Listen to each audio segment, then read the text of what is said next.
to our November 23rd meeting. I'll take a roll call vote to open the meeting at 6:33 p.m. We'll start with Darcy. Darcy here. Jamie. Jamie Knudsen here. Bill. Here. Rosie. Kennedy here. And myself, Sean Farrell here. And we'll start with our Pledge of Allegiance. I pledge allegiance to the flag of the United States of America and to the republic for which it stands, one nation, under God, indivisible, with liberty and justice for all. Thank you. And we have some board and committee openings tonight to announce. We have Council on Aging, 2 openings. Our Hamilton Historic District Commission openings, a Zoning Board of Appeals opening, a Community Preservation Committee opening, a Conservation Commission opening, and a Open Space Committee opening. So quite a few openings. If people are interested, please go to the website and submit an application. All right, and now time for Selectmen and Town Manager reports. Anybody want to start us off? I will if nobody else steps in. Yeah. I learned over the past week that the situation at 550 Highland, where going forward, there will be no more taxes that will be assessed to them from our assessors. But I did learn that one of the former assessors, they don't work here anymore, but what they had done was they had gone into the property card, changed the ownership of the property from the Commonwealth of Massachusetts to the Kaminsky family. And then recently it was just changed back to the Commonwealth of Massachusetts without any kind of explanation. So what I feel that when we voted for that home rule petition, you know, going forward, there would be no more taxes assessed, but that we were also going to make them whole because this is what I consider ill-gotten gains because they don't own the property. The Commonwealth of Massachusetts does. And I wanted to put that on the radar and see if there was something that we could do about it because $7 grand or so that they've paid was not owed by them to the town. And it just seems that if this goes to litigation, and it might if we're not careful, I just feel that we don't have a really solid case, especially where there was, you know, the changing of the name to the property card, and now it's back to where it was. Commonwealth of Massachusetts owns that property, and they give us over 26 grand a year to cover Highland payment in lieu of taxes. So I was hoping that maybe we could put this on an agenda item, or is this going to be something that's going to require other steps? But I don't think this is a case that we would win. Food for thought, Darcy. Yes. Anything else? Town Hall Building Committee. Oh, you're on mute.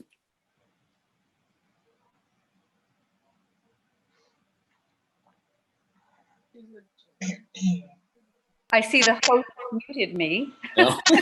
That was an accident. I was trying to let people in there. I was clicking to let other people join the meeting that were in the waiting room. So it was totally an accident. I apologize. I'm just teasing. What was the question? I can't remember what I was saying. You were talking about Town Hall Building Committee. You're about to, and you got cut off. Meeting tomorrow.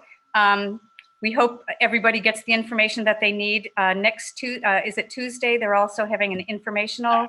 Yes, tomorrow. Tomorrow night. Thank you. That's it. All right.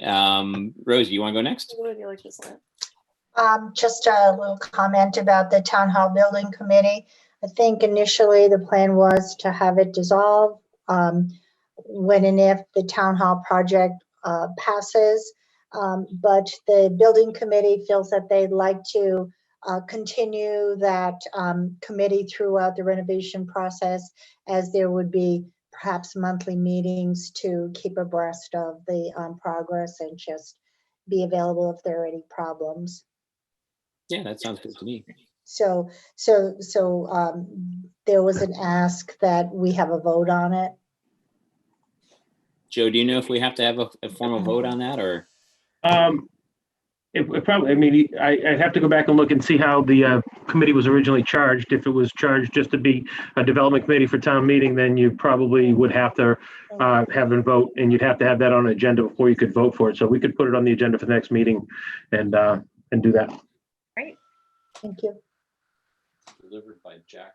Anything else, Rosie? No, I don't think so. Not for me tonight. Thank you. All right, Bill?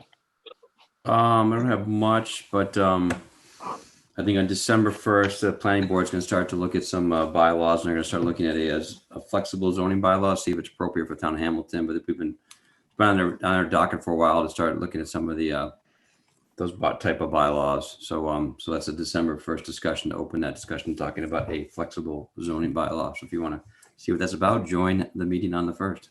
All right, perfect. Thank you. Jamie, anything from you tonight? Yeah, last Wednesday, the Affordable Housing Trust met, and we had primarily a couple reports on the project being sponsored by Habitat for Humanity at 434 Asbury Street. And it's moving forward. We're going to have a site visit this Saturday, but mostly they're waiting for their funding. And on that note, the other report was from Tregorth Companies and Dave Tregorth about the Willow Street project. And so their funding from DHCD did come through, and now they're working on other funding. And so looking to actually, get going on the project in 2021. Perfect. Thank you, Jamie. I was going to basically say what Jamie said about the lip with Willow Street. Also, Everest, formerly Varsity Wireless, are presently bidding on the cell tower project behind Town Hall. So at some point in the very near future, they'll probably be pulling some building permits, and maybe we'll be breaking ground here before the end of the new year. Who knows? We'll have to see. That's kind of it for me. Joe, do you have stuff to add from your report tonight? Yeah, I do. If you don't mind, let me pull it up here, and I'll try to be. I won't go over everything in my town manager report. It was relayed to you earlier today. A couple of you've hit on some of the things. Reminding people of the special election ballot. Ballots are available by mail. They can call the town clerk's office or check the website on how to order a vote by mail ballot for the December 3rd election. Good news that we got late in the day. Hamilton Police Department is receiving a grant for body cameras from the state, and that'll be in the amount of just under $23,000 to purchase body-worn cameras for the officers. That's a recent technological advance in policing that's been undertaken around the area, and the chief was very excited to hear that we were getting that. Also, Chief Brunette, Hamilton Fire Chief Ray Brunette, is returning from his medical leave on Monday, November 30th. He received clearance from his doctors to return. We're very happy to have Ray coming back. We're also sorry to be seeing Acting Chief Kirby step down. We've enjoyed working with him the last few months, and I know he's done a lot to keep the spirits of the firefighters up. And I wanted to let you know, too, that's also not in the town manager report, but we'll make sure we promote it. The Hamilton Police Department's annual Stuff a Cruiser event to raise toys for children through the Shires Hospital is going to take place on Saturday, December 12th at the HPD. And we'll be promoting this ahead of time. It'll be a socially distanced, safe event this year, but just as in previous years, this is a great event and really helps local families in need. So that's the bulk of what I have for you today. All right. Thank you, Joe. All right. Now we have time for public comment, 3 minutes for anything that's not currently on the agenda. If anybody wants to add anything, they're more than welcome to at this point in time.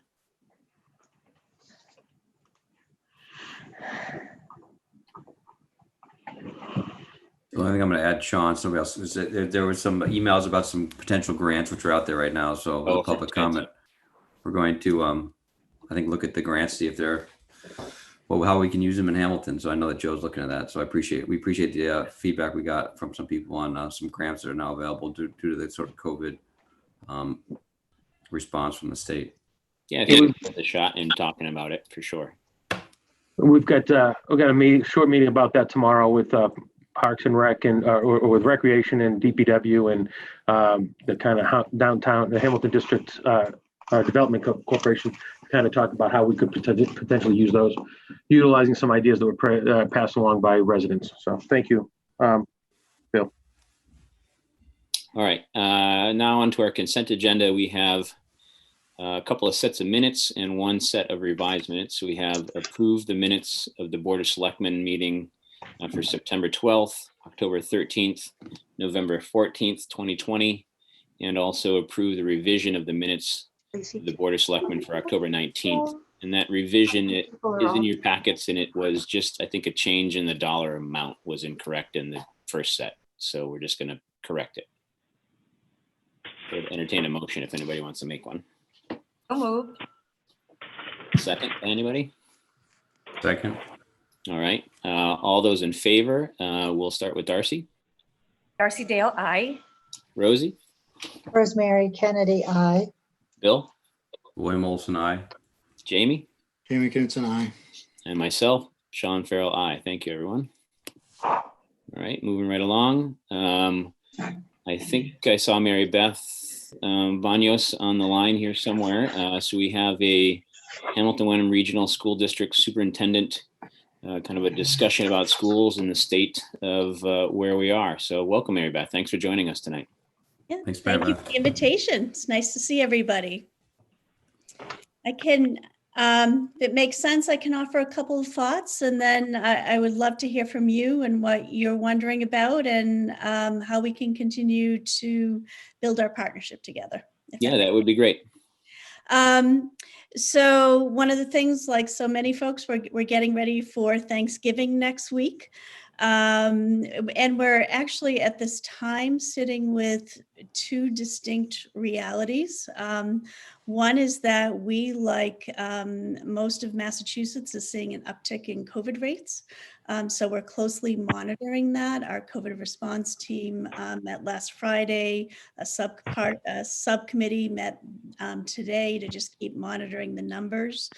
And we know that there is a possibility that at some point we will need to go full remote. And at the same time, we are looking for ways in which we can move to more in-person learning. So our district is at this time really following two divergent pathways, trying to be prepared for both realities. Some of the things that we have been spending a lot of time on is trying to hear from our families about what is working and what's not working for them, as we have now spent some time in the hybrid model, and our full remote programs have been up and running. Some ways that we have done that are through surveying communities. The elementary folks, the elementary principals presented to the school committee last Wednesday on November 18th and gave a full update, shared some survey data from parents. A similar type of report will occur on December 2nd with the secondary principals, again, giving reports for the entire school community, what folks are experiencing, what's working well, what's not working well. We had 12 separate principal superintendent coffee hours over the past month and a half, just having dialogue with families. And on December 9th, there'll also be a public forum for folks to come and share their thinking and talk with myself, our leadership team, and the school committee. We continue to see many competing needs in this district, that what works for one family is not going to work for another. A lot of trying to work with individual families to problem solve the issues that they're experiencing. One of the things that we know, particularly with two working parents and children, families that have young children, this is really, really hard for families. They are struggling to manage at-home learning while still juggling jobs. So we are looking at some options around that. One of the first pieces that we are looking at in terms of providing more in-person learning is to bring back K-1 students to a 4-day model. So that's something that's under serious consideration. And we also hear from families that many families would like to see more face-to-face time with teachers. So at the high school, you see lots of pilots and ongoing professional development around some streaming opportunities that are available there. Principal Tracy just secured a grant from the Ed Fund to have 30 setups in different classrooms that will allow us some of that capacity. We are now exploring that at the middle school as well.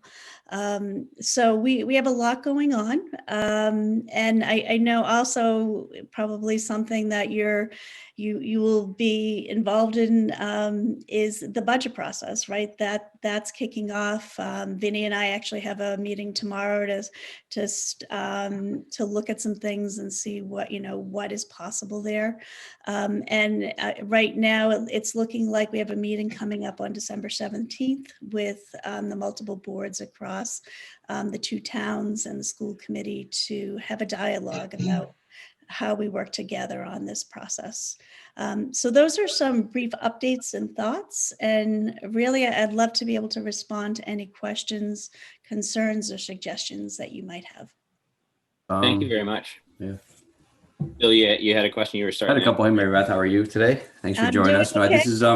this was our goal to sort of when this whole thing started and last year it happened in the votes and the budget was to get the transparency and to get the boards together more often and you together. So I appreciate you joining. Hopefully it's the first of many meetings we have together as we work towards a good partnership. I just had 2 quick questions. One was I was just I have 2 daughters in middle school. It's been extremely interesting every day and new and challenging. I was just curious. The quarter ended, last week.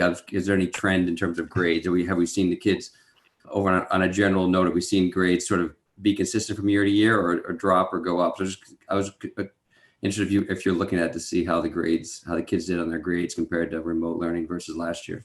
Yeah, no, that's a great question. That is something that we would unpack at our full leadership team meeting.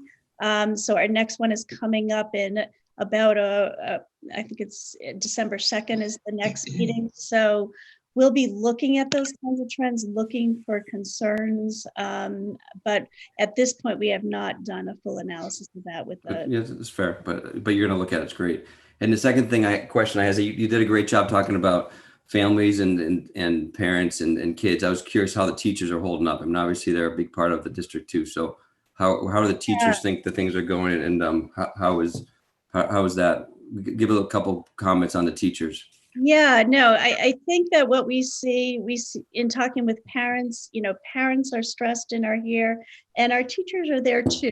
They are working incredibly hard. They are managing a number of different learning modalities for being sure that the kids who are in remote mode in the hybrid model, that they are prepared and they have information and learning experiences that are valued. They are teaching full-time, 4 days a week. So they are doing a remarkable job, but I would share that they are under a lot of stress as well. And so we have both our parents and our teachers working remarkably hard. And that folks are pushing about as hard as they can at this moment. So that would be my assessment of that, Bill. Thanks. Yeah, I mean, my daughter's obviously you would be in school for certain hours a day and they'd ask the question at the time. I mean, now I'm telling my girls any time of day, if you have a question, please, like the teachers say, reach out, email us. So I'm sure they're getting emails of all hours of the day, but I think that's great. I think in terms of a recommendation or suggestion, I think it's great that teachers saying, email me whenever, any questions, don't hesitate. Don't wait till you're in class. Don't wait till it's just email me and I will get a response. So I think that's been great, having the teachers really be available 24/7 with the technology. It doesn't mean they respond 24/7, but they're there to reach out to and ask questions and be open. So I think I would recommend you keep that going as long as you can. So it's a good tool. Yeah, and again, kudos to our teaching team. They're doing some remarkable work. That's all I had. Thanks, Mary Beth. Thanks, Bill. I had just a couple of, I guess, questions, comments in Governor Baker's kind of past, a few ago now. He's kind of now pushing, it seems, kind of the opposite of what he's been saying with phasing back things, but at the same time moving forward with in-person learning. And kind of speaking of schedules, we've been, at different points in time, remote and hybrid and whatnot, and trying to keep some type of consistency is difficult in the current situation.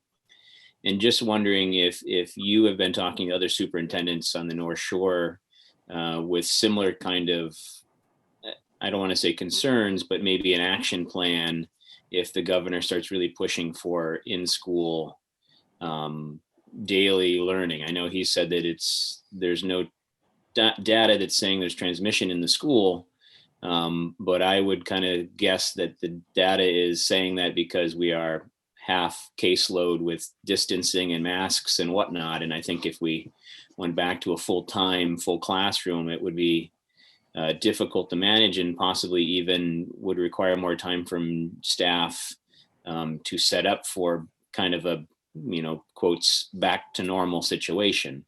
Has there been any talk of that with the governor's new initiative to move back into full time?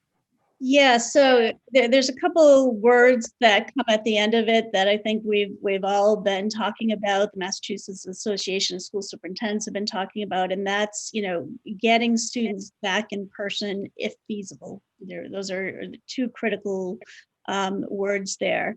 And that in looking at that, one of the things that we have as a huge challenge is maintaining the 6-foot social distancing. Right. And one of the reasons that's important, particularly in the current environment that we have, where we're seeing upticks in rates, like most of the state, we are seeing that the transmission is not occurring in schools. When we have a positive case, a pretty direct line can be drawn to something that occurred outside of school. But what happens as these positive cases come up is that folks either need to quarantine or they're a close contact.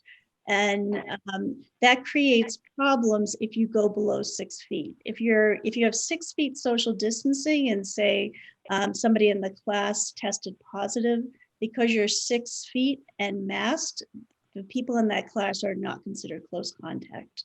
If you start dropping that number, then everybody around is considered a close contact and has to go out quarantining. And so we as it is are struggling with staffing. It is a challenge. And one of the real concerns about dropping below 6 feet would be that we would have many students out in quarantine and many teachers and staff out in quarantine that may make running the schools not something that's feasible. So that's certainly a question that's out there, not only from myself, but also from the MASS organization.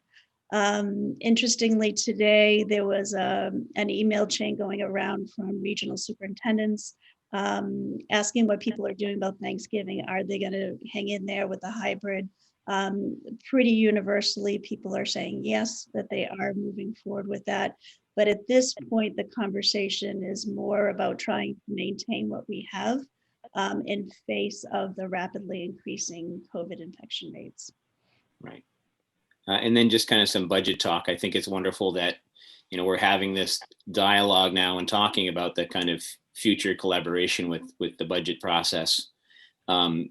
As you probably well know, Wenham is, at their levy limit, and we're not too far off from it. So, our hope is that we can work together in kind of reaching a common goal. We had a proposed increase just before you came on of about 13%, and then it was lowered to about 9%. And, we're hoping, fingers crossed, we don't see something like that this coming year, because that will kind of put us all in a bad situation. So trying to kind of level that curve, if we can, in a proactive way over the next handful of years with proper capital planning and conversations with both towns is, I think, really important for our taxpayers and keeping a good school system. So, any comments on that would be great. Sure. So I would not anticipate seeing rates like 9% and 13% for this year. We are well aware of the financial situation of our communities. And so our challenge is to figure out how we get a number that is, palatable and doable for towns, and yet at the same time ensure that we offer a high quality education, which is incredibly important to our constituents. I would not anticipate seeing the numbers that you just mentioned. And what I think about a lot, and I think a place for dialogue, is there are some short-term, how do we get through this at a level of increase that, again, is palatable for communities and still maintains a level of quality education? But then what's the long-range planning, right? Because it does appear, and again, I'm a newbie here and just starting to watch the situation, but what I see is a real sustainability problem. And, how do we work together to map out a 5-year plan or a 10-year plan that gets at some of the root causes of the financial struggles? Thank you. And then my last kind of comment is and you, Mary Beth, haven't been around for it, but my kind of annual stump speech at the school committee joint meeting is about OPEB. And that's kind of the elephant in the room, and he's a very big elephant. So I just, would encourage you and the school committee to really work really hard and diligently at addressing that elephant in the room. That's about a $40 million liability, I think, about now. The last plan, as it was kind of kicked down the road, was to add $1 million to the budget every year until they paid it off. And that's just not feasible. So some kind of creative thinking on that, I think, is needed, and maybe even talking to both towns' FinComs about how we've done it in our towns. And maybe that can help the process a little bit, because I know it is a daunting task. Yeah, no, I mean, you're not the only one concerned about that. It is a major struggle, and, what can we do with that liability, while also ensuring that we keep an increased rate that is, again, palatable for towns and maintaining a level of education that folks are expecting. But it is a real liability that's out there, and I appreciate you bringing it up, because it's important that we don't turn away from it, and we look at it and start to, again, figure out a strategy for how to deal with it. Any other comments or questions from the board? Darcy, Rosie, or Jamie? Me. Good. Is that it? Sorry, I broke up a little bit. Was that a no? She did a great job, everybody? Is that what you're saying? Well, I'm glad you brought up OPEB, because that's really critical. It's so critical. Yep. Well, go It's ahead, on the list of problems to be solved. Add it to the list. Yeah, can't solve them all in one day, but we can try, I guess. Yeah. There we go. Well, thank you very much, Mary Beth. If no one has anything else, I just really want to thank you for coming tonight and hearing from you. And, hopefully the dialogue continues as we get into the budget season. And we do have some of these in meetings to talk about kind of the financial state of both towns and what we can kind of bear as far as an increase, and talking about OPEB, et cetera. Great. Well, I appreciate the invitation. I'm happy to join anytime, even if it's just for a few minutes, so that we can keep the dialogue going, and wish everybody a very happy Thanksgiving. Thank you. Thank you very much. All right. Thank have a you. good one. Thank you.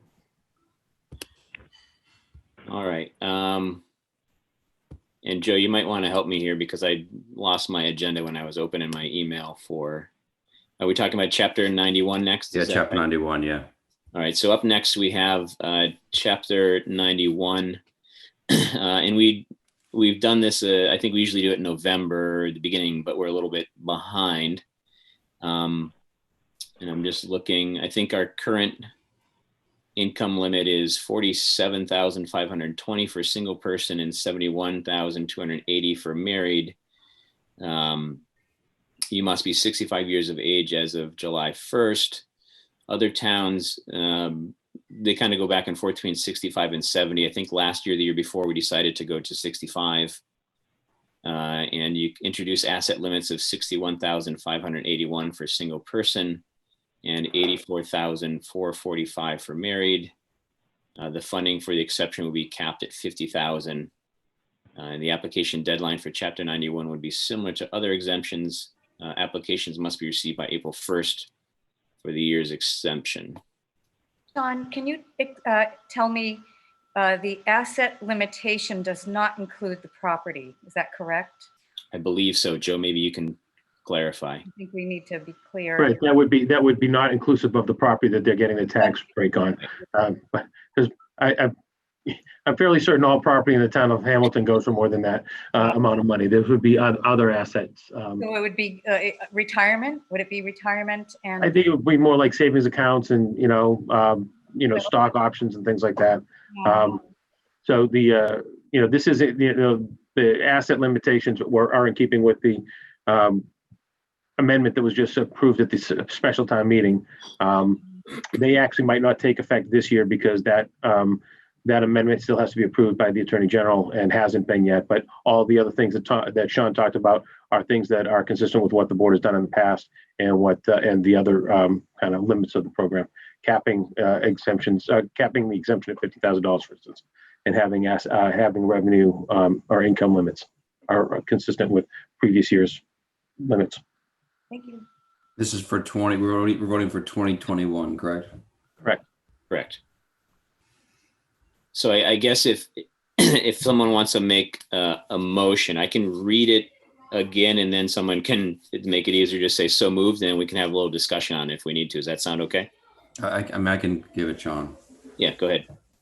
I make a motion that the Board of Selectmen approve Chapter 91 limits for the year 2021 with the following requirements: age as of July 1st, 65 years old, and total house income 47,520 for a single person, 71,280 for a married couple. Second. All right. Any further discussion? Can you add to that to cap the total at $50,000 for the program? You're supposed to set a limit as to how much of the assessors overlay you use to fund this program. Bill, if you want to amend that. And amend it to include a cap of $50,000. For the funding exemption, correct. For the funding exemption. Should Right. we also add that it does not include retirement assets? Is that something you think we need to do, Joe? Or does It's it? just that that was added by the assessors because of the special town meeting vote a couple weeks ago, but that change hasn't been approved. That language hasn't been approved by the Attorney General yet, so we wouldn't be able to do that in FY21 until after that happens. So we won't be doing that. We did it.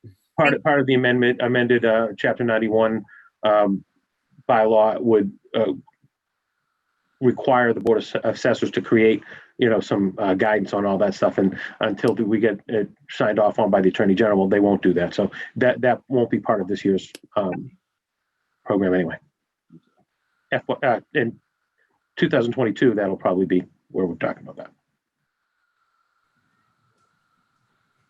So do we need to, you amended it? Did anyone second the amendment?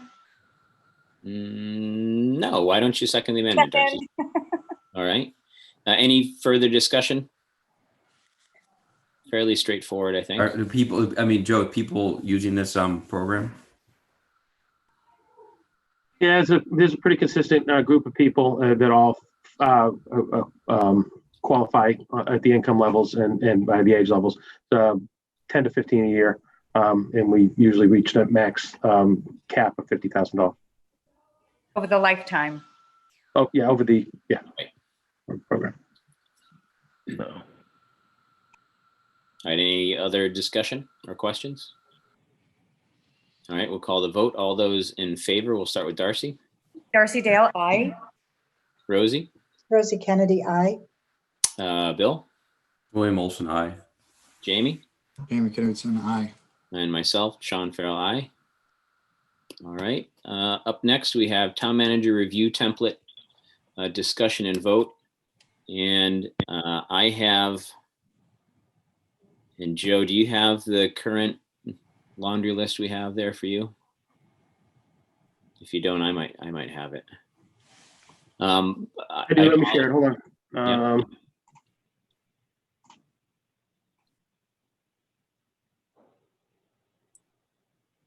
So this is the list that we basically went over last time we talked about it, and I was supposed to get together with Bill, but it didn't happen to kind of get together and make a little bit more of a workable document for recommendations, or not recommendations, the kind of review process where, you know, we would have a different kind of numerical category for how we think Joe's been doing, and populate it with some of the prior goals, because we can't really judge him on his current goals because we just gave them to him about a month ago. So if it's all right with everybody, I'd like to work on the document just a little bit more to kind of make it a little bit more user friendly, and then distribute it to everybody. And then at our next meeting, just have it so everyone has it. I'm trying to get out before the next meeting. And then we'll kind of talk about it a little bit, and we'll meet with Joe individually, and talk to him about the goals and stuff like that, and go over the process a little bit, if that works for everybody. Sounds good. All right, Bill, sometime in the next week, we'll get together I'm around. and sit down. Yeah. I am not going anywhere. No traveling. So Bill and I will get hopefully no one is. Yeah, we'll get together, and I'm going to do a little bit of the template that we used last time was fairly simple. I don't want to complicate it more, but I want to make it a little bit more robust. So it's not just kind of a laundry list with a 1 through 5 rating. I want to add a little bit more kind of a easier to read kind of a document that you can add some more comments and stuff too. So it's a little bit more user friendly, but it will be a little bit bigger of a document, I guess. But There'll be an essay section.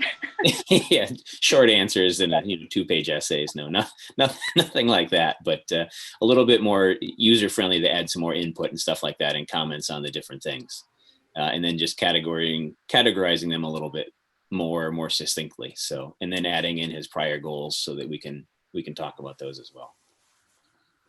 All right. So I think we need to make any more discussion on that. We'll just move on that. Bill and I will get together and talk about that.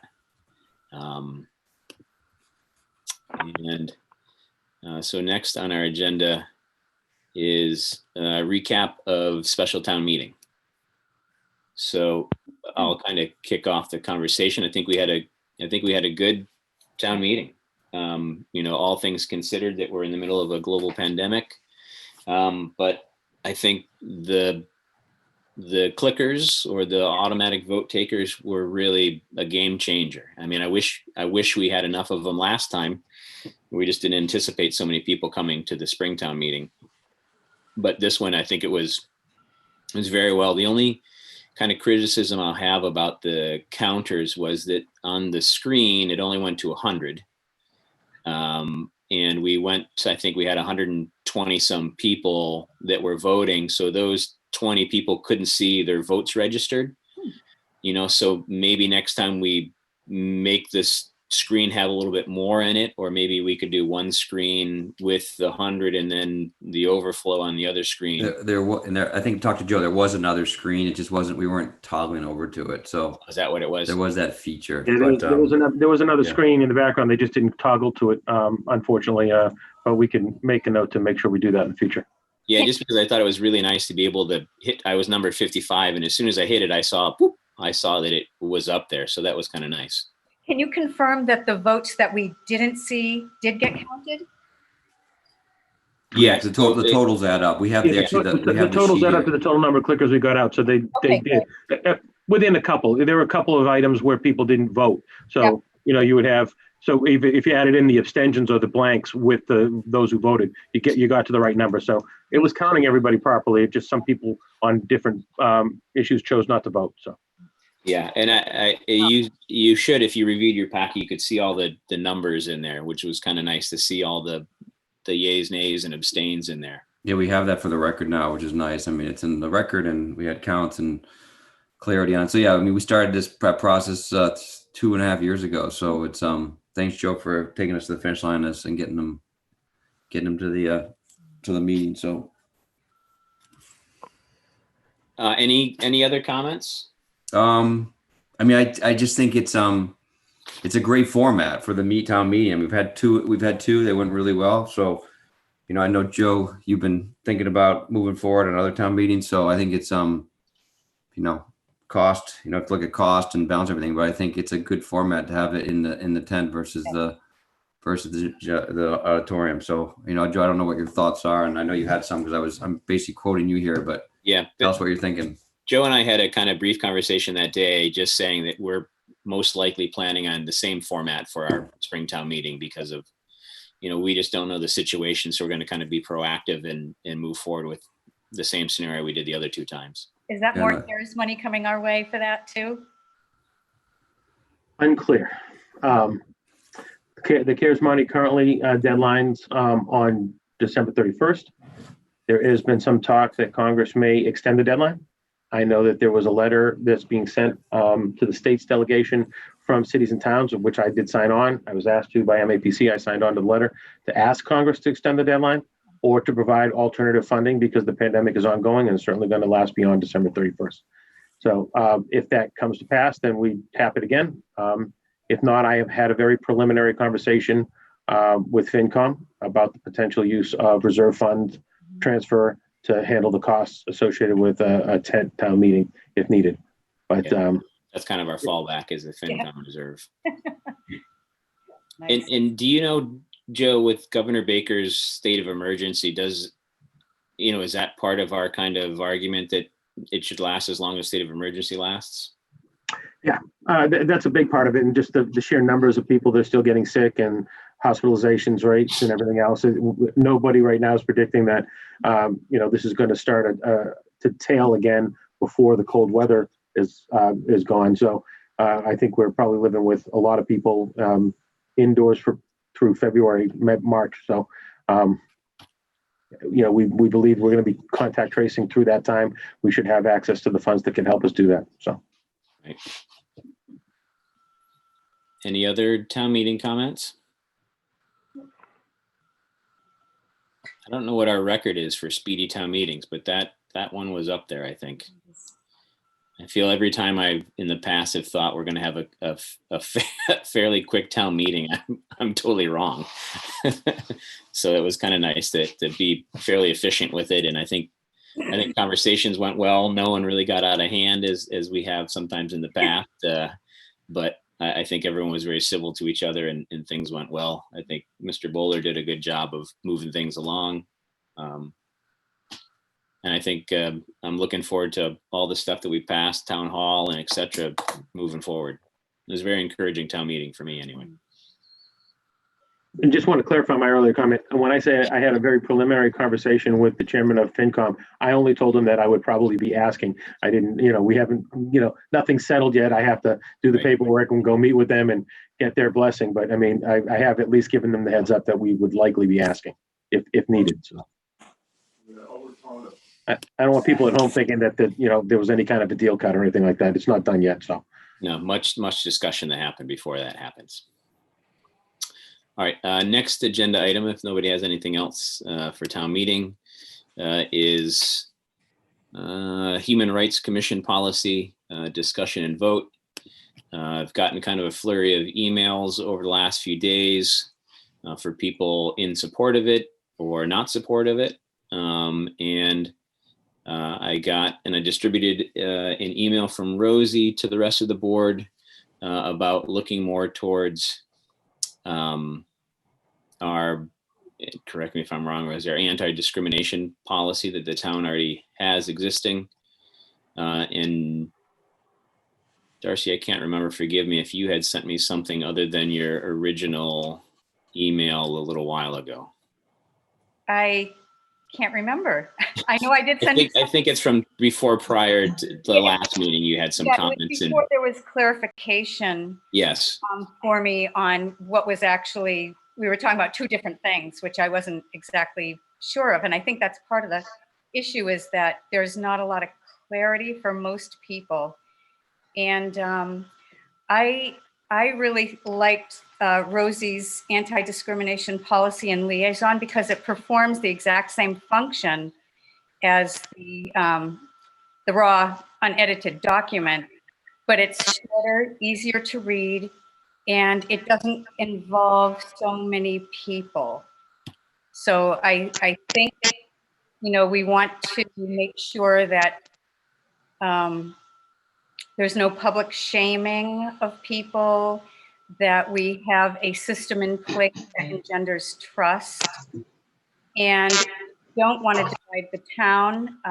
I think we're coming perilously close to partisan politics, which we don't want in our town, in our municipal arena. We want to avoid that at all costs. So I just think this is a cleaner document, and I'm going to make a motion that we accept the anti-discrimination policy and liaison as written by Rosemary Kennedy. Can I get a second? I'll second it. All right. Discussion? More discussion, I guess. Rosie, you seconded it. You want to speak to it a little bit? Sure. So I've been really looking at the Human Rights Coalition and their policy, their document, and excuse me, not the coalition, but the commission.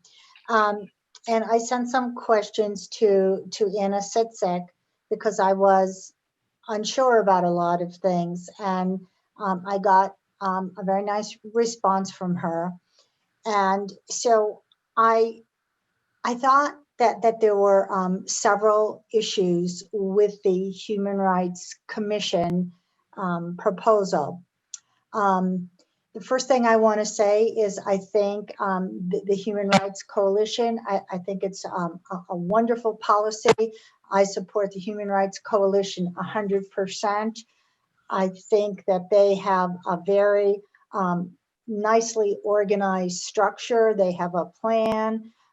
They're planning to do some fundraising, which will allow them to be able to do other things that they want to do in terms of their programming. So it's very well organized. It has a good structure and goals, and it's capable of adequate fundraising. The first problem I had with this was that the goals of the coalition appear to be in terms of their marketing, their outreach, their community events, seem to be very similar. And so I asked, why then do we need a town-sponsored commission?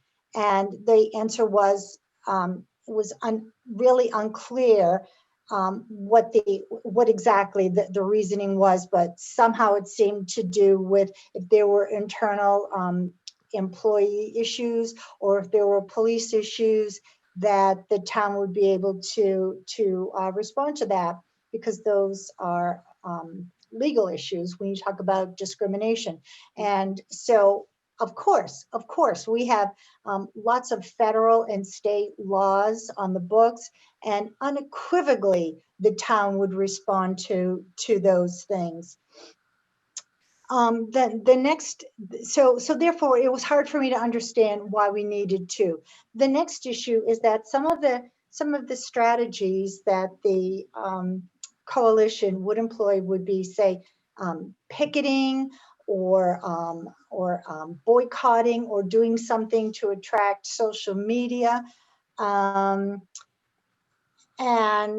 so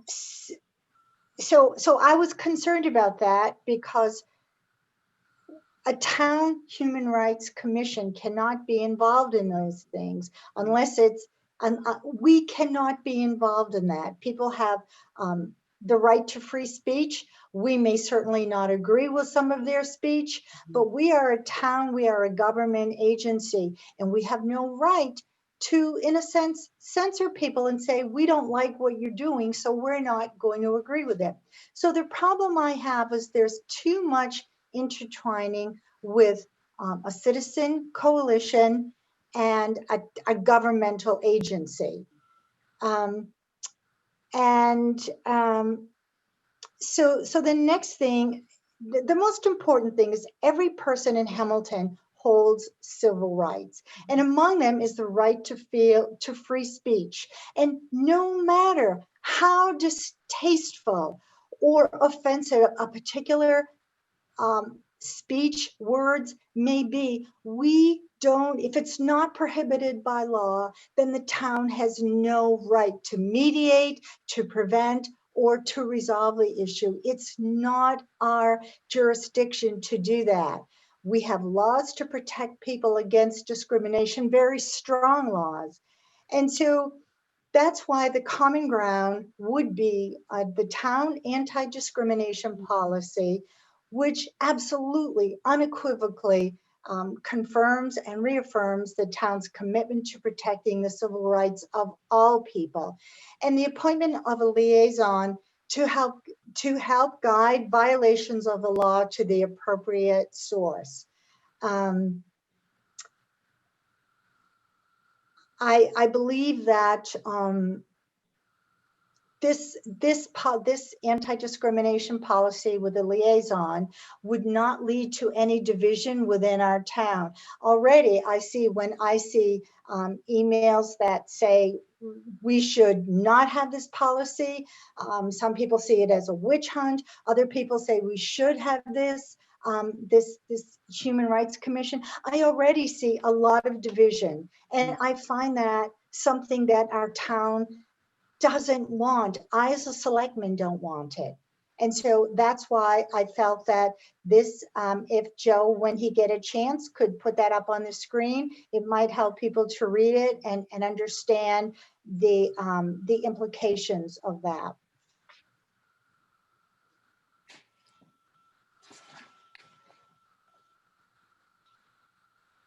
I'm working on that, John. I'll get that right there. Hold on. All right, perfect.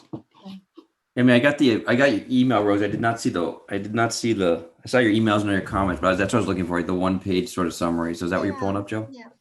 Yeah. Why I wasn't able to find that in the email string, but. And while Joe's looking to pull that up, Darcy, can you tell me the motion that you made again? So I've got that in my head fresh.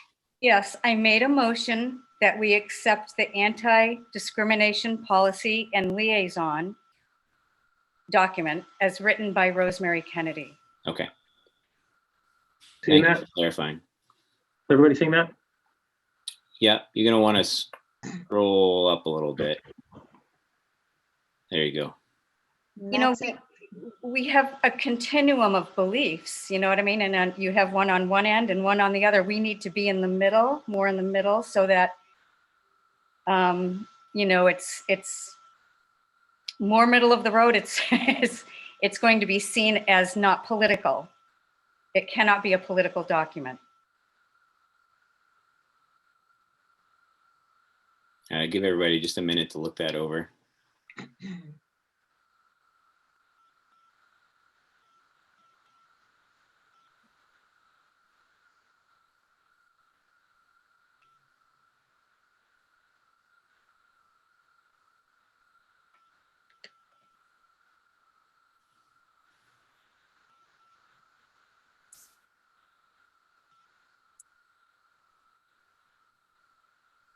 All right.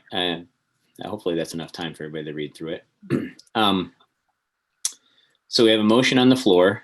Darcy and Rosie have kind of argued the case for not using the Human Rights Committee document and using this in lieu of it. Any other discussion from any other board members? I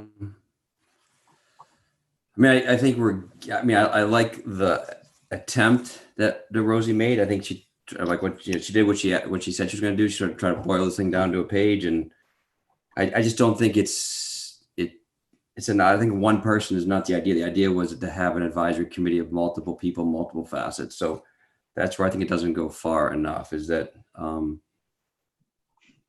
that's my issue with it. I mean, there was a letter from a citizen that says, it's not enough for individual citizens to support and advocate for these policies. It's crucial that our town government make a public commitment to affirming equal rights in regards, so that's what I'm about. So Well, affirming that's these equal rights for everybody. So I just don't think it's one person, one liaison isn't what I think is enough to do it. So, I mean, I'm willing, there's some changes that I suggested to make in the the commission write-up that we can talk about tonight, but I'm not ready to approve what unfortunately Rosie put up there tonight, but I don't think it goes, I think it boils it down to too little. So Well, the other part of it, I'm sorry, may I make a few more comments?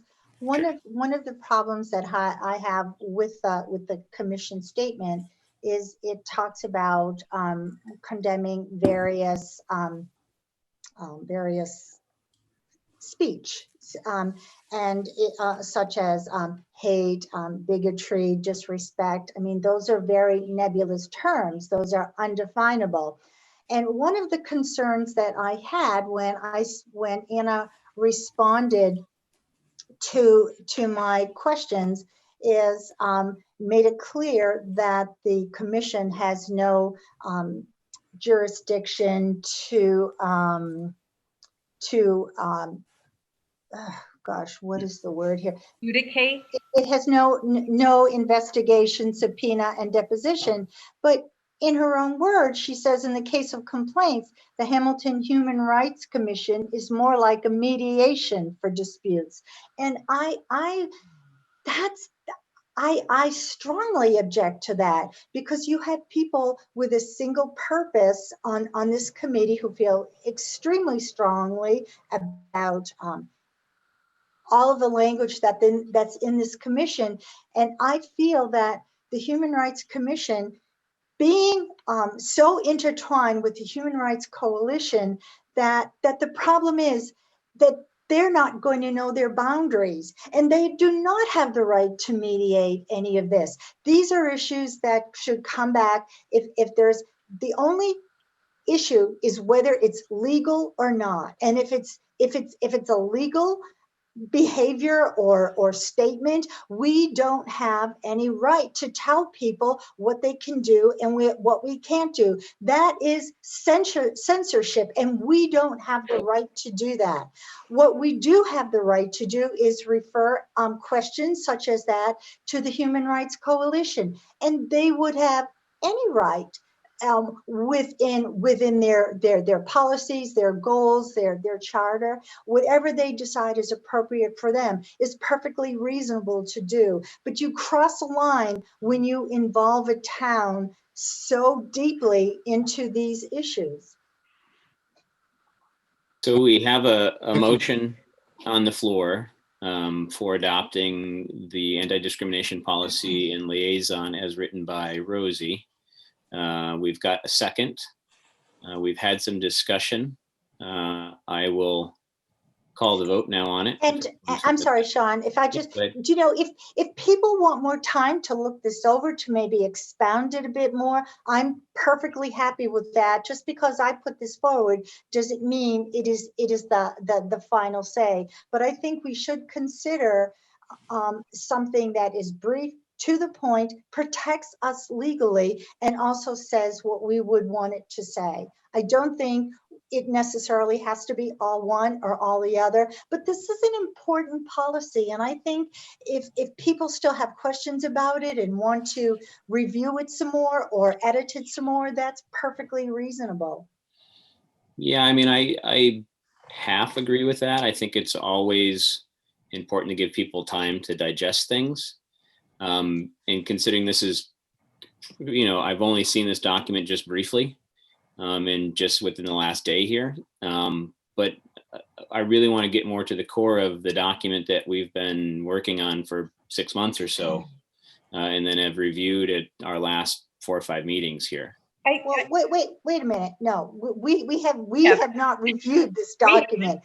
You know, some people have been working on it for 6 months, but the Board of Selectmen, let me make that very clear. You can make it very We clear, have but I'm not. saying we've had this on our agenda how many times now, Joe? 4, 5 It's times? the fourth time. Fourth time. This is our fourth or This fifth is reading. is this the third time? Fourth. This is the fourth. But you know, I had this kind of discussion with the two of you last time as far as language, and asking for edits every time we've had this meeting or this discussion. And you know, this is, you know, we finally got something here, but it's very late in the game. And you know, I'm all for giving people time. Such an important, it could ruin people's lives. I really take objection to that, Darcy. I think that that's a really dangerous statement to make. So I think that's awful to say that. Written. But It Yeah. really has the potential to hurt people and divide the town. And it seems to me we should be able to look at maybe Rosie's document and the other document, the raw unedited one, and maybe blend them to the point where we can come together, maybe in the middle, because this is just going to open up a lot of division in the town. I can tell you that right now. Well, to work with you a little bit, Darcy, I will say that I'd like to call the vote on your motion.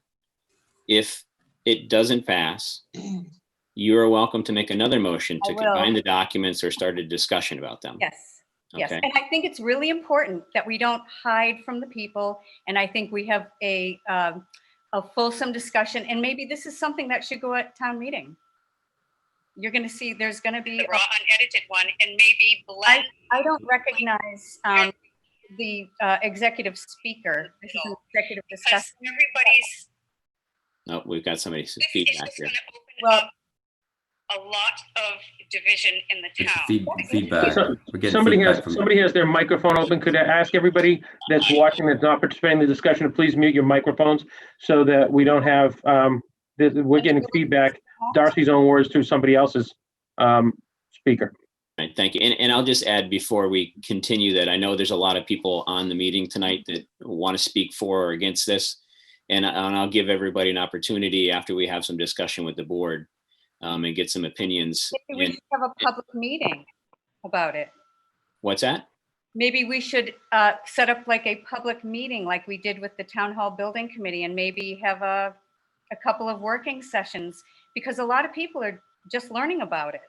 Oh, well, these are all public meetings, Darcy. Every one of our selectmen meetings, anyone can come, and I just mentioned that people are going to talk to it right now. I know, but as with the town hall, there's been it's been advertised as being a public meeting just on that subject. So maybe this is what we're going to require, to be transparent.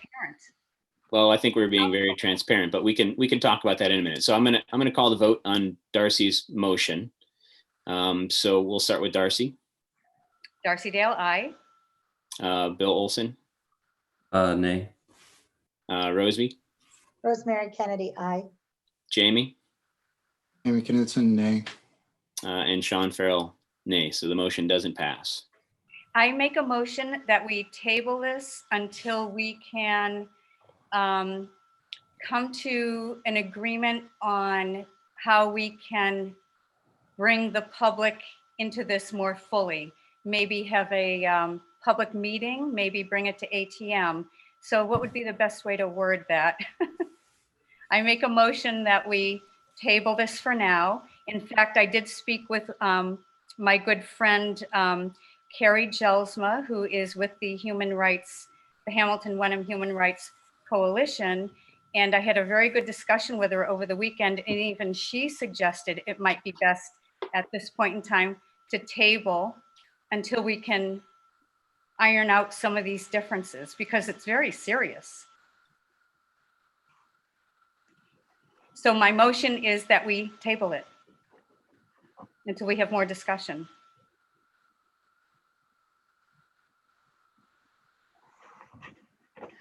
I would second that.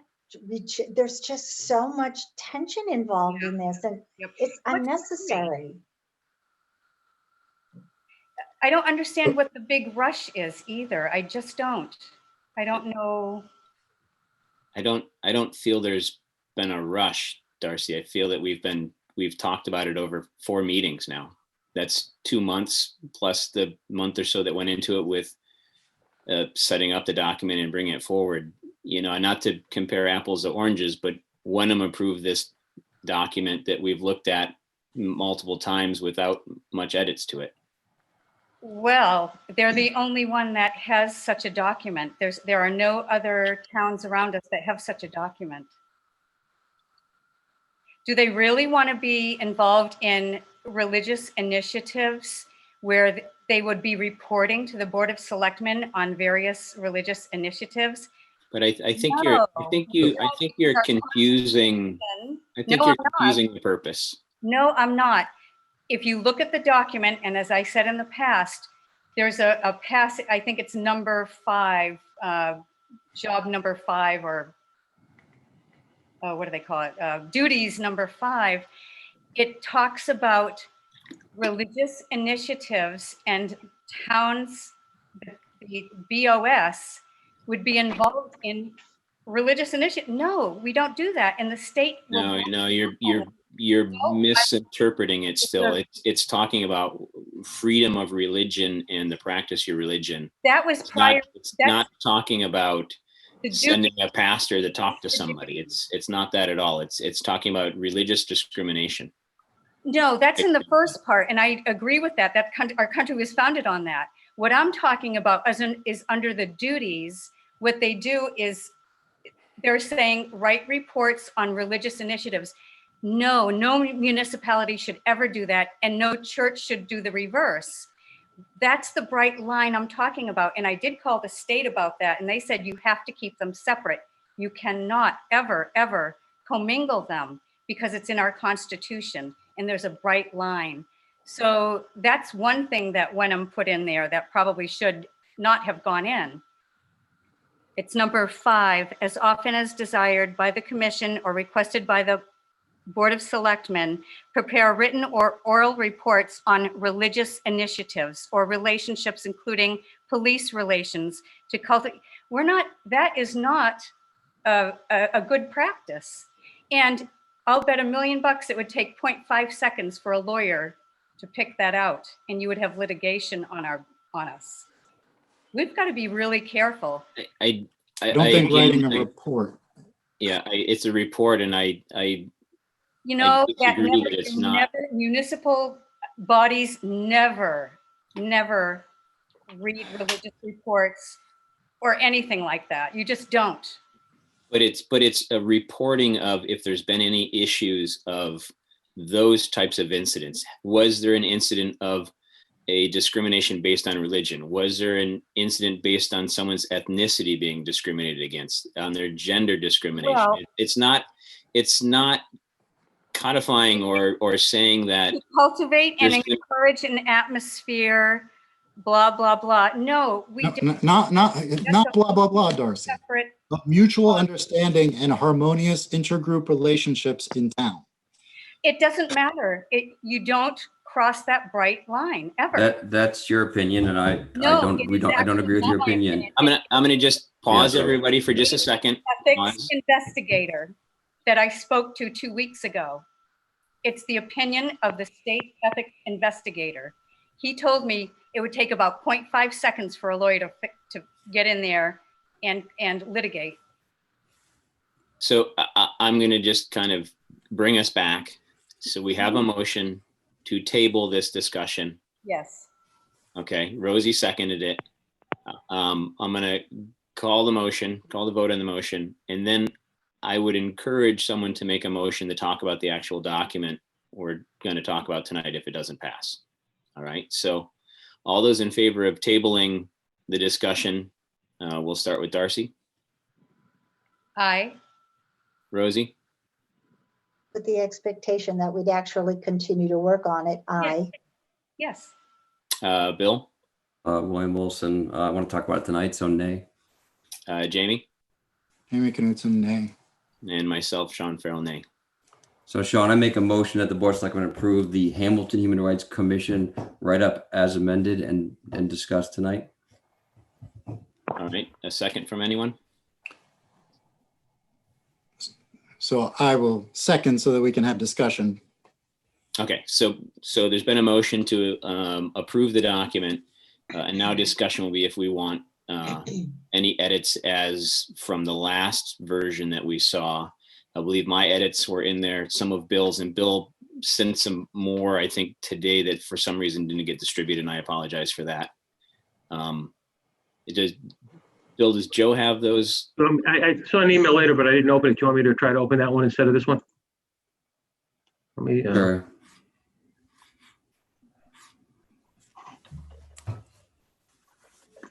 give me 1 second. I'm working on it right now. And so, and to my point earlier, I know there's a lot of people on the line that want to speak to this, and I see a lot of kind of going in the chat, and I apologize. I'm fairly well with Zoom, but sometimes getting in the chat and getting on the video and stuff is a little bit cumbersome. But if you want to speak to this, and when we do get to the point where I allow some public comment to it, please put your name in, and we'll kind of go through. So there's kind of a bit of an order to it. So people just aren't interrupting each other, getting upset that they're not being heard.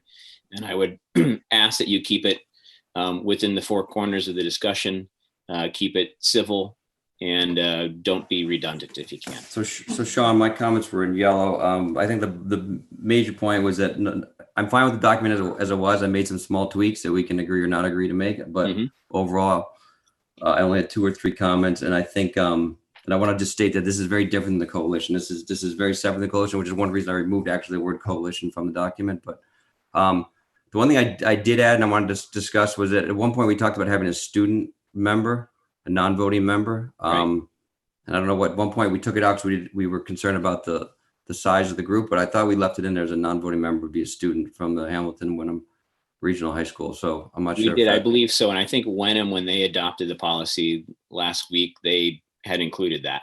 Okay. Joe, am I correct on that? You are. I'm sorry that didn't get picked up in the earlier changes. That I don't know why it didn't, but yeah, but you're right about Wenham's. Okay, and then I just took out, like, we talked about that in B, I took out, appointment to the town residents shall be representative of the demographic of the town, including without, I just said demographics of the town. We don't need to list all the things. So Joe, you just scroll down through it. Sorry. Oh, go up a little bit, Joe. Sorry. Getting seasick. Keep going. Keep going up. All right. Right there. Stop. There you go. It's probably a little delay. Okay.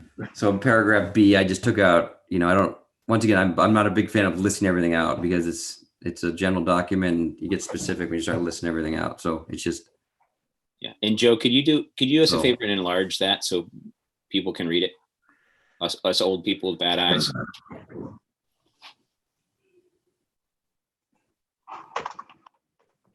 Is that better? Yeah. Yep. Yeah. All right. So the first kind of change was adding back in the non-voting member, right, from the high school. Right. And then the second was just removing just make it shall be representative of the demographics of the town. I don't know why we need to list everything. So, and no other committee I know that was the point of this committee, but I just don't see a reason to list everything. So I'm fine either way, but I didn't think it was necessary. Jamie, any thoughts on that? On that particular edit.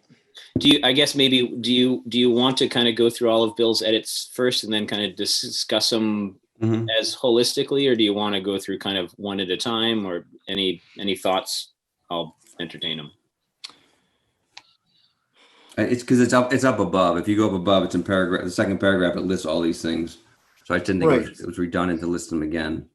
Right. So I do have some general comments just about why the commission is important.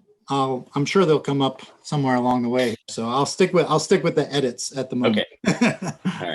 All right. I think it would be fine not to list all those out, but I would. So again, I'm looking at B right now. Correct. Yeah. because they're listed up in the second paragraph. They list them all. So I just was trying to not have Right, the document be but wordy I think, and being redundant. yeah, I would want to. You want to refer back to that? Wording in there that refers back to that, that, again, including without limitation. So we're not saying we must have one of each. We're not saying this is the ultimate list, but it needs to refer back because it's important for it to, and again, this kind of gets into the general comments. One of the purposes of this policy, I think, as it was started, as well as certainly my comments all along, is because people who are a little more vulnerable in our community, the marginalized, need someone to speak for them. And so those people, if they apply, should be part of the consideration for who's going to make up the at-large members of the town committee.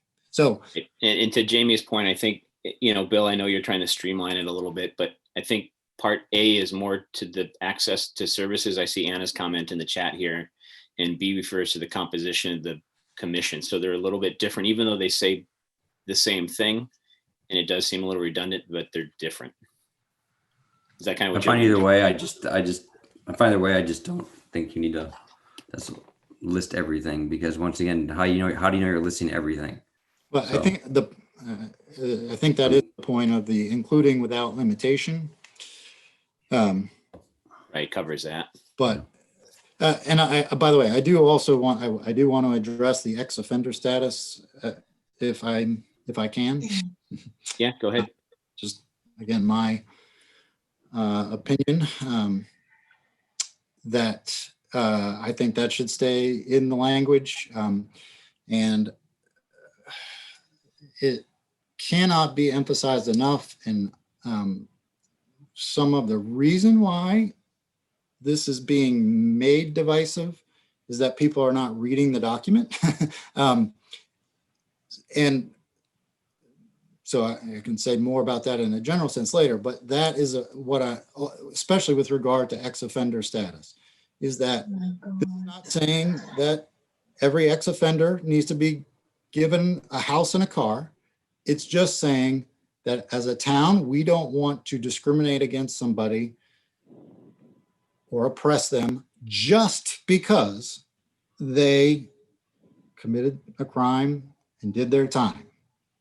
And those people, and by the way, many of them tend to be people of color that are most discriminated against. And so I see absolutely no problem with leaving that in there, and I would advocate for that status to remain in there. Wenham didn't add that. They took it out. That is not true. I have a copy of it and I was reading it and I didn't see it. Well, I don't believe they took it version. out. I think Jamie's right. The one thing I will say is we had kind of talked about this before, the ex-offender status, whether we left it in or took it out. And I'll just remind everybody that the kind of makeup of this board is, just like every other board or committee, we have an application process and then a vetting process. And then the ultimate decision is made by the kind of governing body that appoints someone to that board. So, whichever board of selectmen is in place at the time will make that decision to appoint or not appoint. So there is a check. It's not just anybody can get on the committee. So,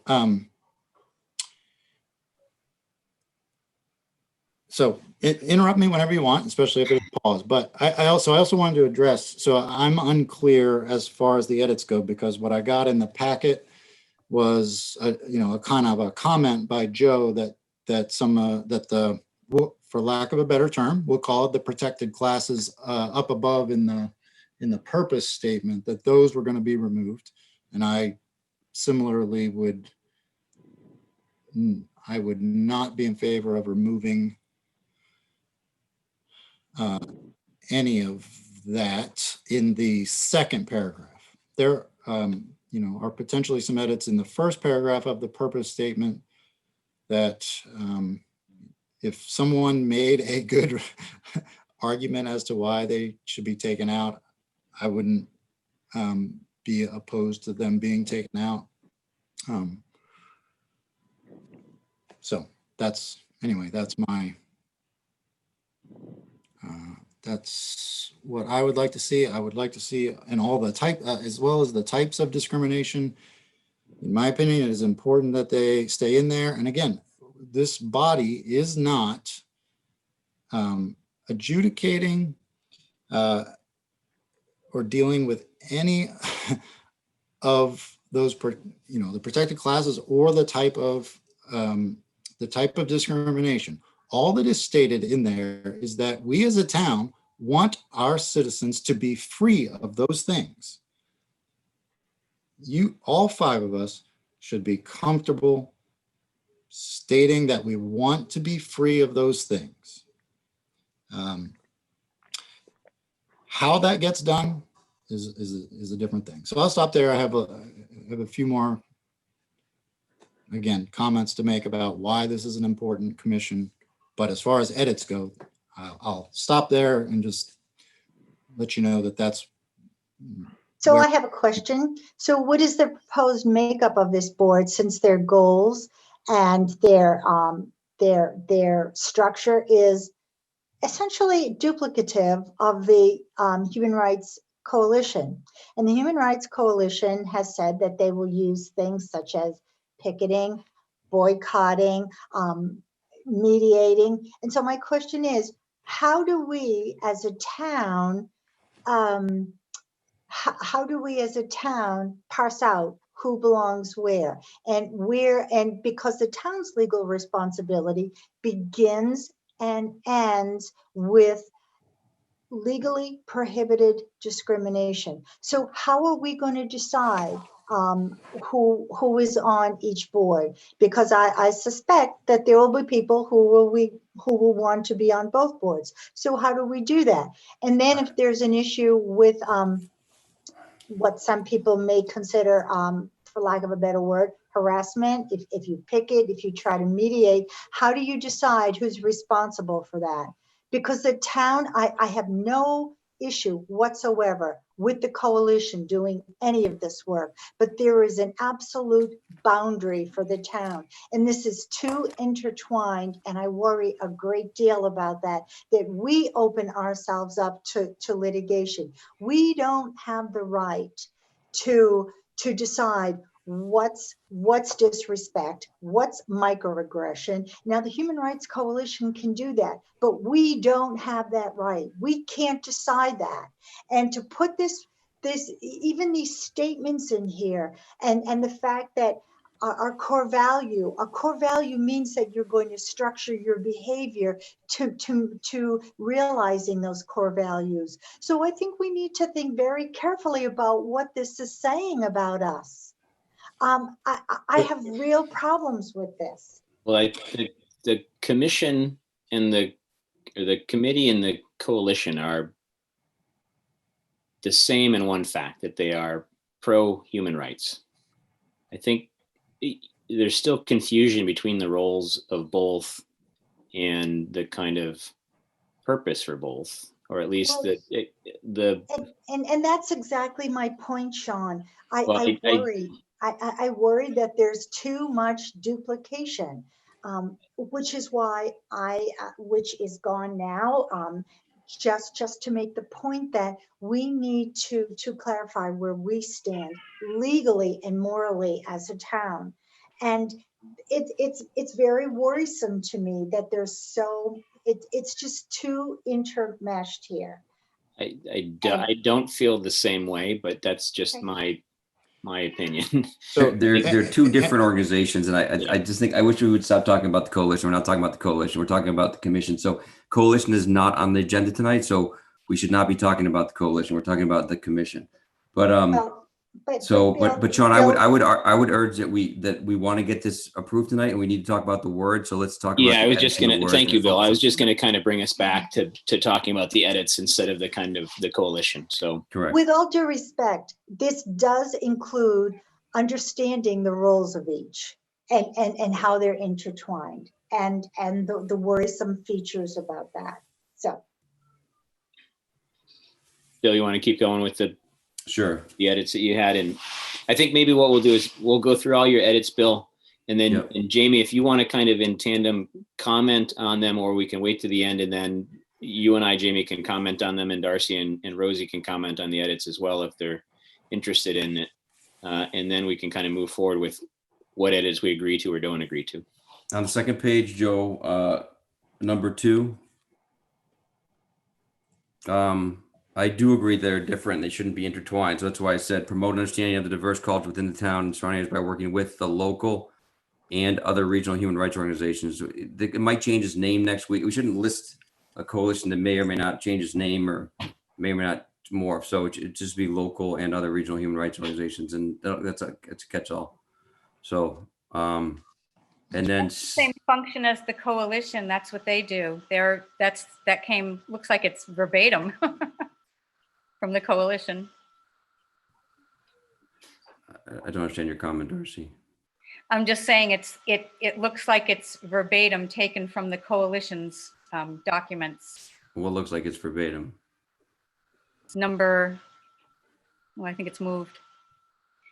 Okay, I'm saying is Number Yeah, 2 you're talking about? Number 2. just take out a code just called local and other regional, because it's one thing we don't know what it's going to be called next year. It doesn't matter what it's called. So number 6, I took out number 6 because I thought number 1 was really what it's about. So number 6, I'm not really looking for them to tell us what policies other boards should adopt. I'm looking That's for them actually, the coalition does that. They recommend programs in education and initiatives.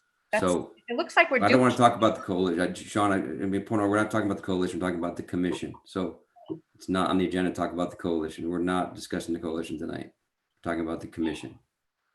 Number 6, Sean, I had an issue with 6 just because my opinion is number 1 really captures what we want them to do. Number 6 is a little bit more in depth about, recommending what we should have other boards and committees and done. It's not really what I thought the role was for. That was to educate and to advise, not to write policy. So, and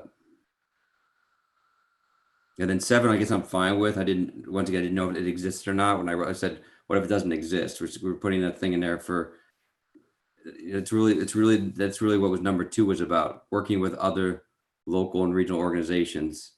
That's sort of 7's redundant. If we're going to work with, Wenham has one, but when I wrote it, they hadn't approved it yet. So, Right.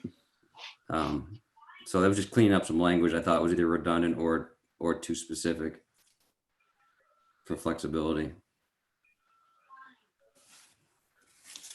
So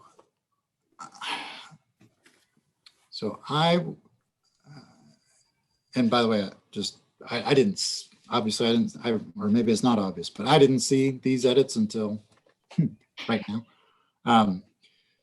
I would argue for keeping 6 in there. It's just a recommendation. But how's it different than 1? Because it does include recommending policy statements for adoption. How is it different than 1? How does 1 not cover what 6 says? Convince me of that, because I'm not convinced of that. I think they're redundant and they're not flexible, and I have a problem with being too wordy. I think that's one of the things I agree with Rosie and Darcy. I was like, this is too wordy.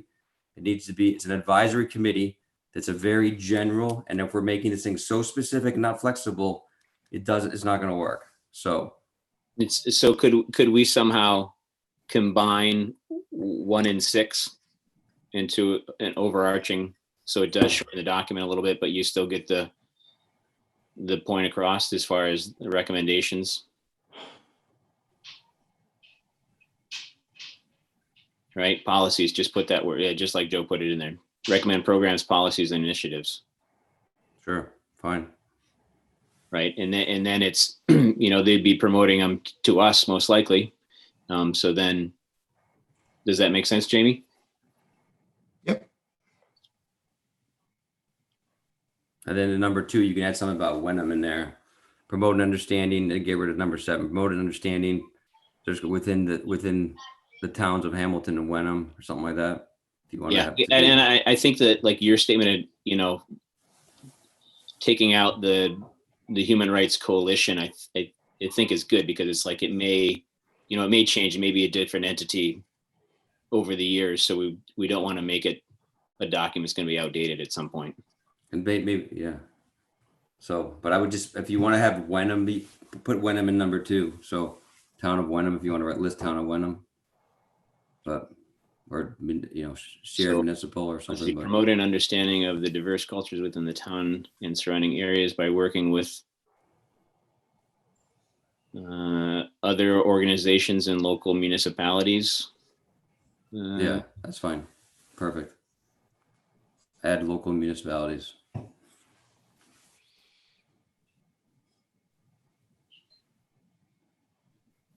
With,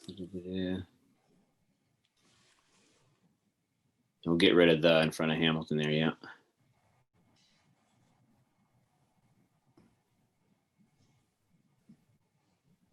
Yep, and then that would get rid of 7, right? So 6 and 7 are gone, combined into 1 and 2. And the only other thing I had was just, once again, this is not an adjudicating thing. So once again, it's to advise the town manager and the board of selectmen. So I don't like the fact that I know the police chief sits on the committee, so he's going to find out about it anyways, but it's not, their job is not to report to the police, right? Their job is to advise the board of selectmen. So I took out police chief. I mean, he sits on the board, so he can choose what he wants to do with the information, but it's not their job to sort of call the police. That's Right. That's the whole idea that we talked about this thing. So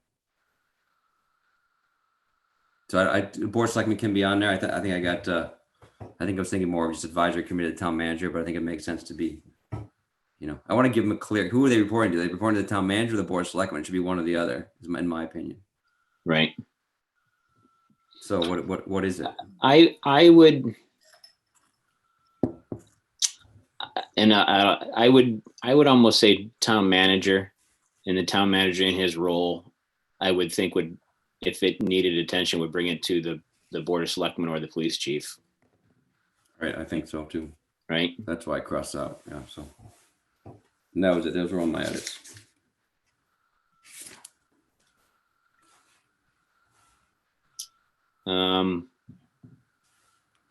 Joe, can you go back to the top?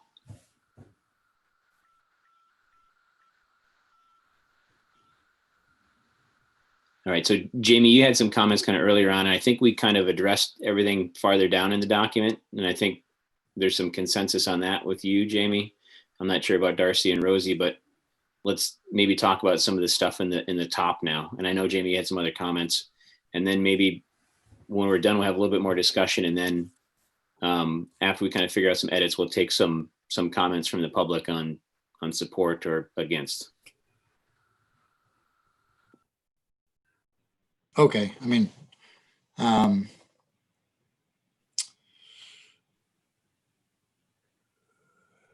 yeah, okay, so in the first paragraph, I just added intolerance. Joe, can you move your cursor for us? Yeah, thanks. yeah, so right, so I'm fine with the document as it stands. Again, if someone had thoughtful comments about what could be removed, it would be fine. I mean, I shouldn't say it would be fine. I consider it, but I think it is fine, including the word intolerance. And again, the point being just all we're stating is that we want to be free, our town and its people to be free from these things. And I don't think that's too difficult to state as a purpose. How it gets played out, absolutely, it can create all kinds of controversy, but to state that you don't want these things doesn't seem too difficult. So Right. I support the language with The all. only so James, the only thing I took out was it says, to that end, the commission strives to ensure that all persons feel safe in Hamilton and enjoy the equal opportunity to participate in local affairs, period. Once again, I didn't feel the need to list stuff that wasn't everything in local affairs. I just think it's, why even list 5 things? There's 100 things you could do in local affairs, but we're listing 5. I left the other stuff. I left regardless of race, color, ancestry, national, I left all that, but I just took out, like, once again, why are we just listing housing? And I mean, there's a million things you could, It just, once again, it needs to be a general flexible document. So I didn't take out what you were talking about. I took out just, town services. Okay, so I'm sorry, all I was commenting right there on was the first paragraph, not the Yeah, I second. didn't take anything out there.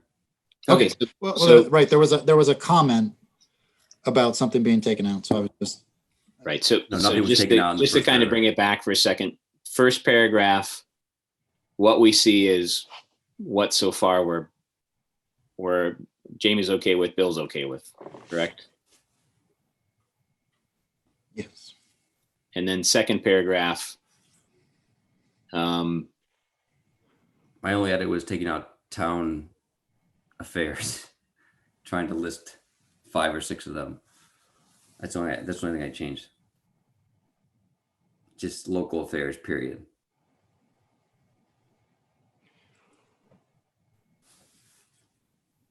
I'm okay with leaving it in there. I mean, it's not that, I mean, it's not a whole paragraph of sentences. It's only really 10 words. It doesn't change either way. I just was trying to. Yeah, it doesn't change streamline either it. Yeah, I would want to leave it in there. So it's,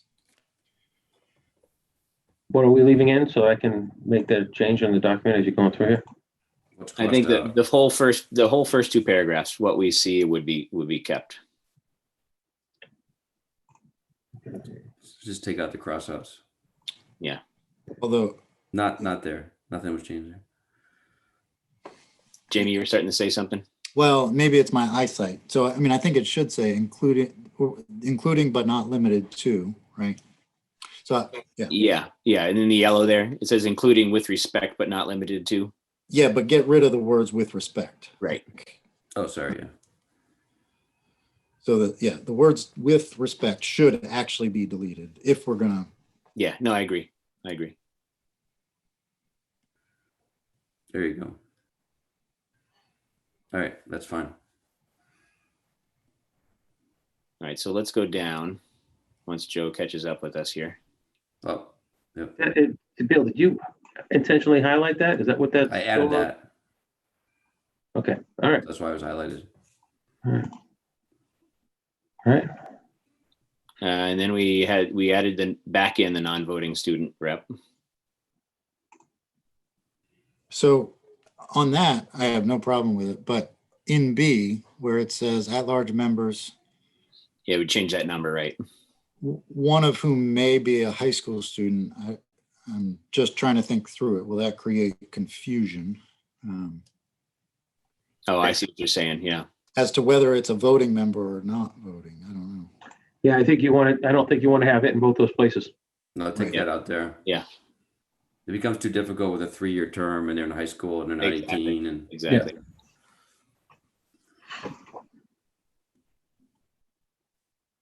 thank you. You keeping this strike through? Well, Yeah. Are you accepting that strike through? We are. Oh, sorry. I think we're unstriking through.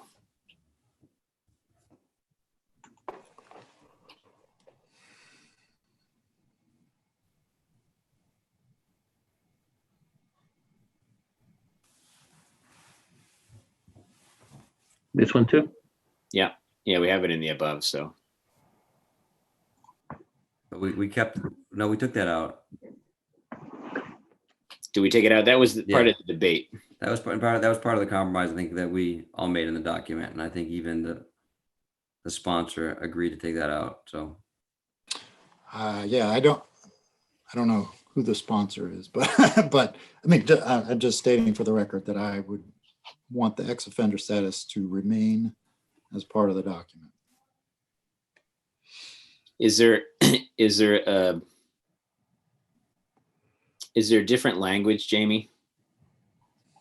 Not really. No, I don't think so. that's Joe. I would not on exit. That's what we agreed upon last time, and Yeah. I'm not ready to go back on what we agreed to last time. So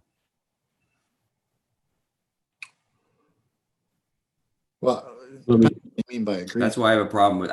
We either don't list any of them or we don't list that one. But I'm not okay with. That's why I don't want to list it all. That's my whole point, is that you start to list, they're all protected classes, and it gets into trouble when you start listing everything. So, but that's a compromise we want to make. If we're going to list them, we don't list that one. I mean, I think to Bill's point, but a little contrary, is that we did talk about taking that ex-offender status out last time, but we really didn't come to any conclusions about it. But Right. that At the last meeting, you said that, Sean. I didn't, I try not to just be disagreeable all the time and, shout my disagreement, but I until this time to say it, but we didn't take any votes. So we didn't take any votes. And I guess my point to your kind of comment about me bringing up last time, I was kind of trying to extend an olive branch, because previously, Rosie and Darcy, that was one of their kind of main sticking points, was the ex-offender status. So as part of a kind of a compromise, I had mentioned that could be something we could consider. But, I do agree with your point, Jamie.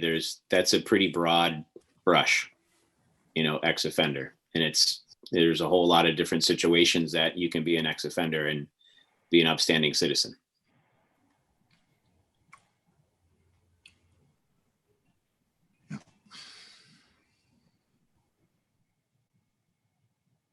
And I guess to opine a little bit about it, it's a really crushing thing for someone that has that ex-offender status to be denied the right to vote, or many other things, job applications, etc. And it really is it's almost a debility.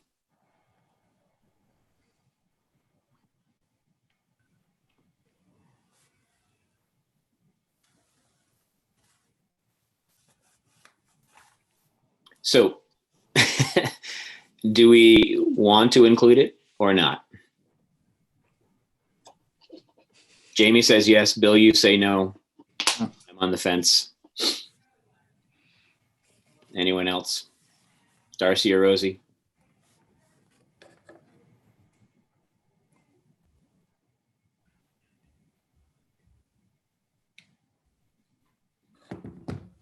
I think we had discussed this, and we discussed reasons why we don't feel comfortable making a blanket statement like this. There are certainly circumstances where it would not be an exclusion, but I think there are circumstances where it would be an exclusion.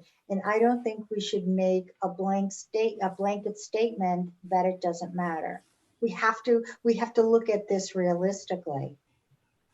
So. Right. And I guess I go back to my earlier statement that anybody can apply, but it's up to us to vet and appoint. And that's where I kind of see that filter. Whereas if it's someone with their ex-offender status is horrendous in whatever capacity it is, we most likely would not appoint them. It doesn't give them the by right to be on that committee. It would exclude people that have served their time, or, been on the up and up since whatever their offense was. It excludes them. And that's my worry. So then if we just excluded that particular category, then we're saying we'll consider somebody's past, their rehabilitation, what's their lifestyle now, and that's a different question. But to say that we're not going to consider it, I think is not the best decision. So that's why I'm saying we should just not include it. Right. I mean, I guess the question would be if we don't include it. But still included, because it says not, but not limited to. So you're still including it. By not including it. That's kind of what I was going to lead to, is that, we could redact that from the language, but it wouldn't stop someone with that status from applying for a position, and it would not cause them to not be on the committee. Correct. Right. Correct. All right, but to say that, I just I know what you're saying. I mean, I think as far as it compromise, I would be okay with that. I just don't want to limit limit anything, but since we're saying but not limited to, that's included by saying but not limited to, Right. right? So And if we're, again, I did already say this, so I apologize, but in the, on page 1, right? right, The verse, we're just saying we're not discriminating against somebody because they once were an offender. Yeah. In this section, the Board of Selectmen appoints these 5 members that join the other members that are listed above for the 9-member board, and they have the ability to consider that. And so if you took it out in there, it would be fine, but it just seems like for symmetry, it should stay in.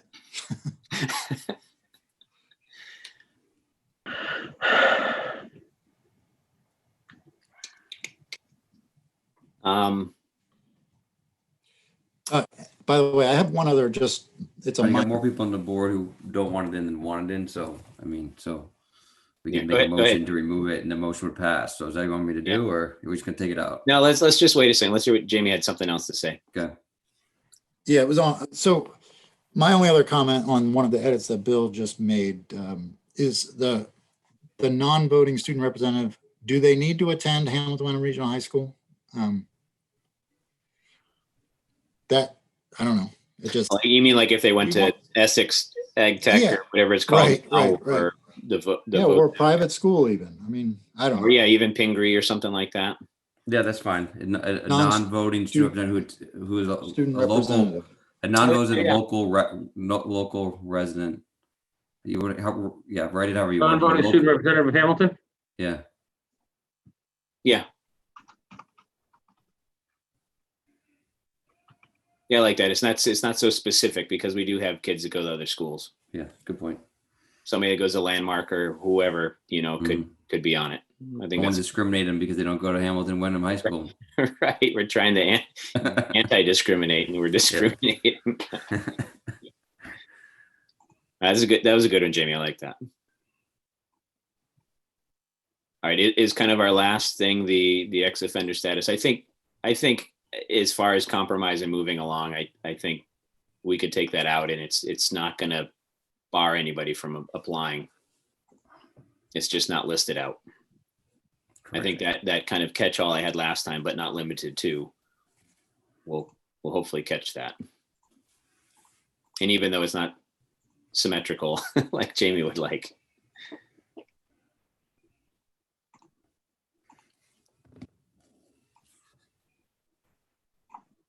Right. So Sean, you obviously have a lot of public comment. How are we going to manage that right now? That's part of the issue, isn't it? Right. So over 100. I mean, this is not the forum for this kind of thing.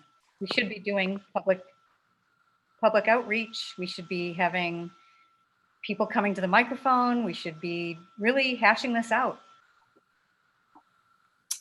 So go ahead, Jamie. So just because there is now a fair amount of public interest. Yeah, they're just learning about it. And public attendance, I do want to review a little bit of the history, right? So, after May, I'll probably get some of this wrong, but the town managers, the chief of police, town council, and some other community members worked on the idea of creating this commission and drafted this up. It was disseminated to the Board of Selectmen on somewhere around September 10th or 9th for the upcoming September 14th meeting as the first reading. So we all had at least 4 days to review the statement, which is much like it is now, with some of these edits that Bill has made for the most part. And all 5 of us voiced support for the Human Rights Commission with knowledge of that language. For the concept, I never said I liked the raw unedited document. I thought there was a lot of, it sort of reminds me of, behavior police trying to legislate morality. Well, let's let Jamie Okay. finish. There was fairly hearty support, and we had the document. Whether you reviewed it or not, I guess is a different issue. And you have every right to change your mind until we vote and approve. Not just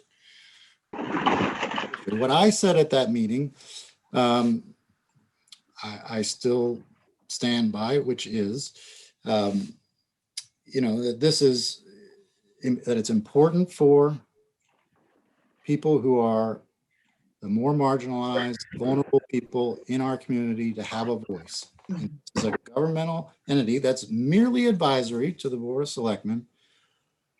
And I said in that meeting, and I, again, still hold to this today, I absolutely acknowledge not all issues related to these things are easy. They are hard issues sometimes.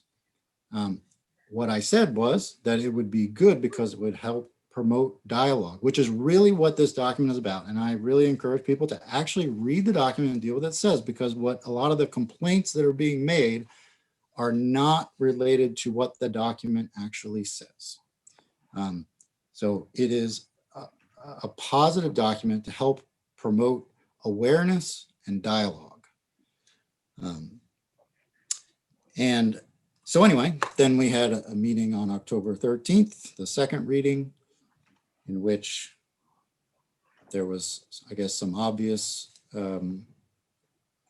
discomfort from some of our members to some of the language in the purpose statement about.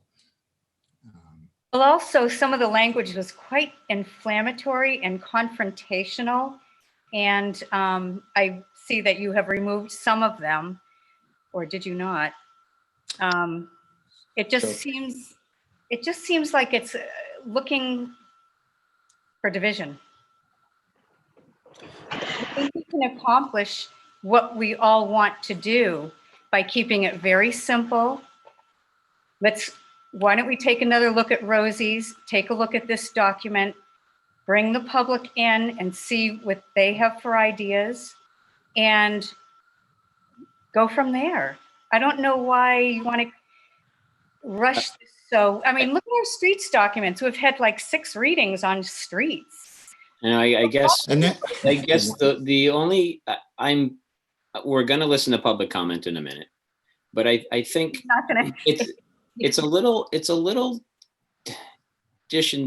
I don't want to say disingenuous, but it's a little bit off to say that this is rushed and the public hasn't had time to have input. I know not everybody pays attention to town government, but I would hold on. They are now, but I would hope that if you felt as passionately about this as you do, that you would be talking to people and having them write emails and show up and talk to it previously than tonight, when we're pretty much at our final reading of it.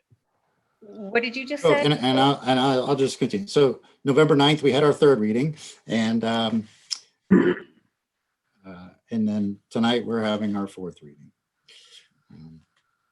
So the document still isn't completed. So maybe now would be a good time to bring in the, have a forum, a public forum, like we're doing with the town hall. Oh, it's different. So I guess at this time, I think we'll take some public comment. And as I said before, if you want to speak to it, and I'll ask before we go to the public comment. I know our police chief is on, Chief Stevens, and I give him a chance to speak to it. I know he's been working on this or with this process since kind of the get-go. And I'll let him say a few comments if you'd like to. And then if you do want to say something, please put your name in the comments. And then hopefully Joe and I can kind of work together to turn off turn on your microphone so we can hear you. And as I said before, keep it civil and succinct, and we'll be all right. Chief, are you there? Did you want to say anything to this? I am. Thank you, Mr. Farrell. I appreciate the board's time, and definitely It's nice to see the chat box and all. We got a lot of public interest, which is really good. And I truly appreciate that. The way I look at it from a police chief's point of view is part of my job is to make sure that everyone's treated fairly throughout the town. I actually applaud the whole board. I like seeing the diversity and going back and forth to watch this come together. The only thing I will say is that it does, I agree that we need something. And I like the changes that were made. I like the fact that, after reading the first document and working with town council to put this document together, I like the fact that we've made some changes to it. I think this has been open to the public and been out there. This is not the first reading. This is the fourth reading that we've had so far on this. I will say that it does pain me to listen to have comments from parents saying that they're afraid to have they're worried about, no, they use the word afraid, to have their children walk downtown because their children are people of color. That's painful for me as a police chief to have to hear that. And I don't think that's right. So now I've heard some comments since we started this, and I've heard both sides. And there is some merit to both sides. But as honestly, Sean, I think we need to have something. And I don't, regardless of what Wenham did, we're Hamilton, we're a different town, we're made up different, our demographics are different, we're just a different town. But I support this concept, and I like the way that Bill Olson did that and removed some of the language there. I think we need to have something, and I'm glad that we've even come this far with it. And if we need to wait and do more public comment, I'm for that as well. But I do think we need to have something today's day and age. And I'm in touch with all the chiefs throughout the Commonwealth, city chiefs, big city chiefs, small towns. And, I do applaud our town for doing something. At least we're not sitting around and waiting for something. We're working on something. We're working towards a goal. And that's all the only comments I really have. Thank you, Chief. Much appreciated. And I see in the comments here, Allie, and I maybe get your last name wrong, Moffett, if I'm right. Joe, if you would let her unmute, I don't know if you got the controls, and she can speak for a You can second. probably unmute herself, but I'll try to help. I can unmute myself. Yes, Allie Moffett. Yes, you got it right. Sean, what kind of limitation are we going to give for public comment? I would say that kind of keep it, brief, like our 3-minute comment period. I'd like to keep it a little bit less than that, but I'll try and regulate it a little bit with my watch. Go ahead, Allie. Sorry. Great, thank you. I just wanted to speak in support of the Human Rights Commission. I support Hamilton showing their support for inclusion for all people, including residents, employees, and visitors. This not only means promoting inclusion and diversity in our community, but also educating our community members, as well as taking actions against bigotry, discrimination, hatred, oppression, disrespect, and other forms of micro and macro aggressions. I support Hamilton showing that as a core value, we believe in upholding, protecting, and defending the rights of all people. This document is promoting unity, not division, and having a human rights commission in Hamilton will only benefit our town. And we should take notice from our neighbors of Wenham and follow their example to continue the betterment of our community. And I urge the board to vote in favor of the Hamilton Human Rights Commission. Thank you. Thank you, Allie. MJ, you wanted to speak?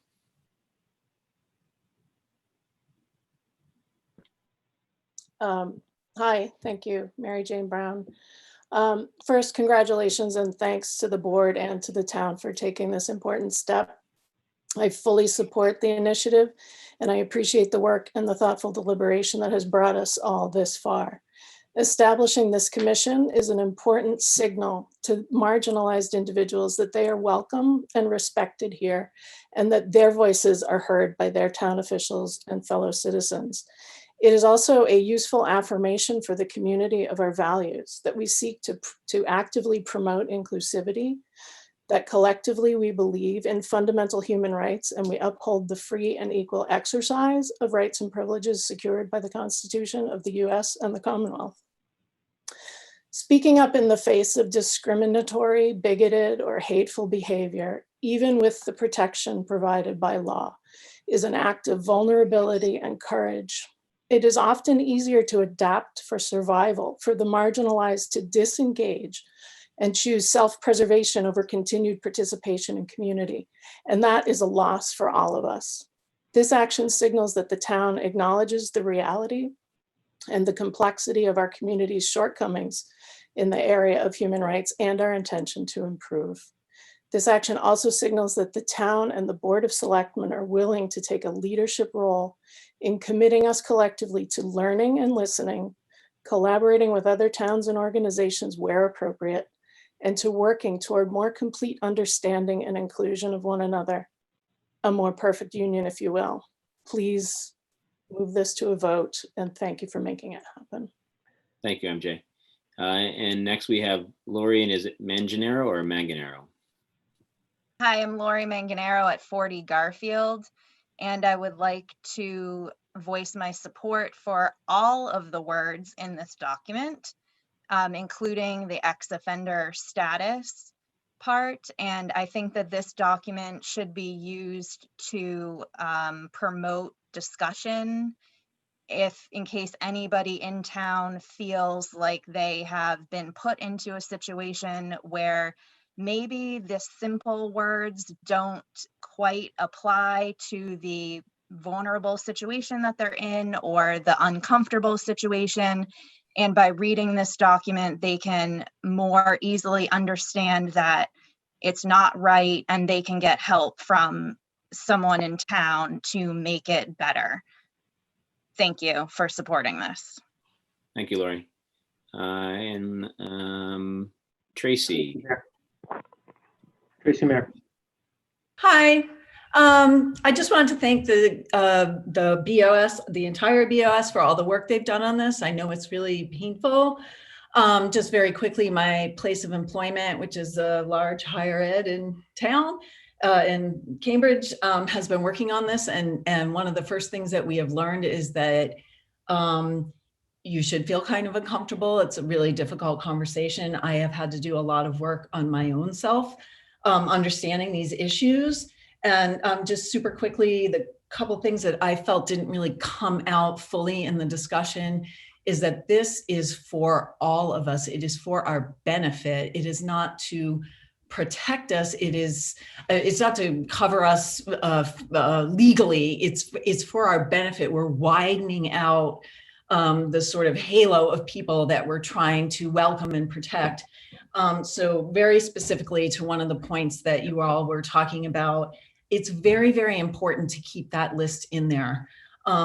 Because when we say, all of these things are covered by discrimination or all of these things, we all know who we all are. That's actually not true. And when you look at that list of what's actually included in race, color, ancestry, national origin, sex, gender identity, age, religion, disability, those are all the people that don't get included when we talk about who we are as a town, or we tend to think of ourselves as a certain way.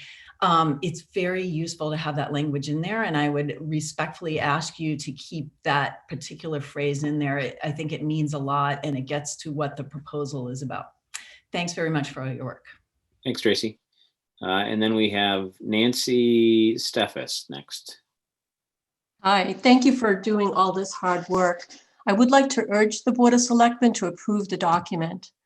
This summer, when a group of folks from Hamilton Wenham community met through Zoom, I heard of incidents that took place in this town. One involved a teenager, and the other was related to a visitor to Hamilton.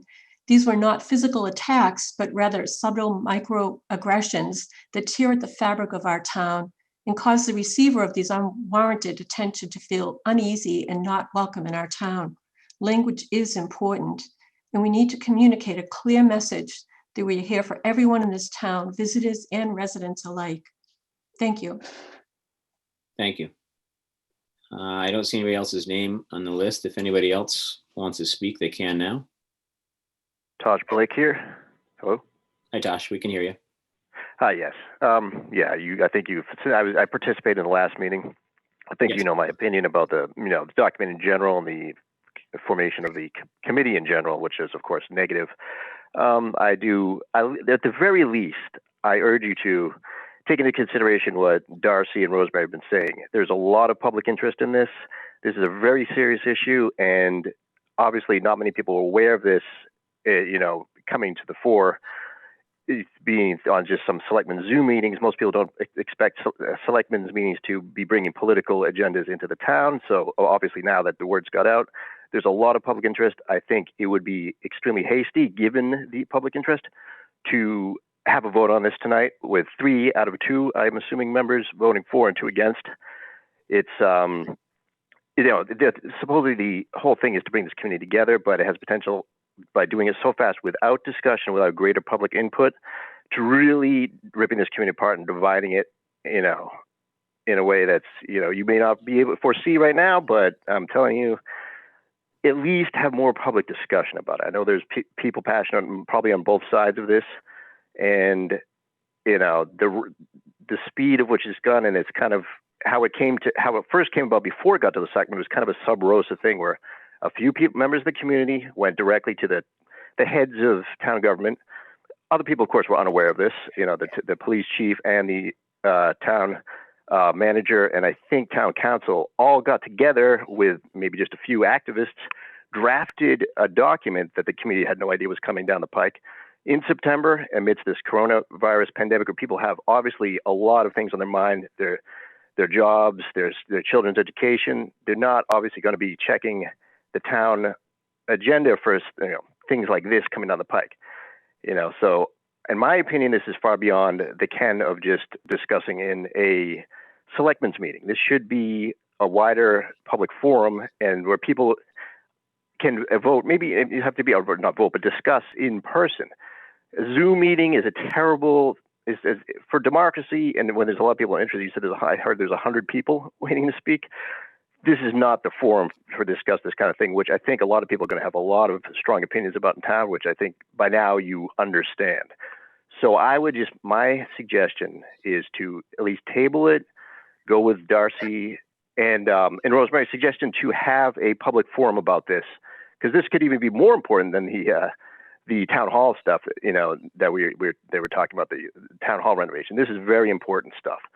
So it just doesn't look good for the committee, for particular members who want to get it done, because you've said in your mind you've been working on it since way back when Anna Sedzick and others brought it to the attention. We're pushing for this initially, but I think this should involve the whole town, because you guys represent the whole town. I'm not aware of any of you guys running as sort of on this kind of agenda when you were elected. So this is kind of maybe, a surprise to people, for obvious reasons. So please consider, and it would be, I think, very courteous and in the interest of democracy, to broaden this discussion for, have a special meeting where people can meet in person, not where there's technical bottlenecks, where you have 100 people waiting on a phone. There's no way you can have, get. I'm gonna cut you a little short there, Tosh. My apologies. Okay. I appreciate your input. Thank you for putting it in. I saw the next person, I think, was Mike Mattern, who wished to speak, if he's still there. I think it was Kay and Jelly.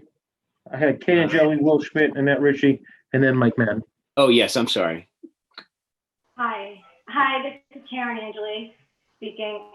First off, I really want to say thank you to everybody on the call who showed up in support, and also the folks that have concerns about what we put forward. Our town really needs something like this.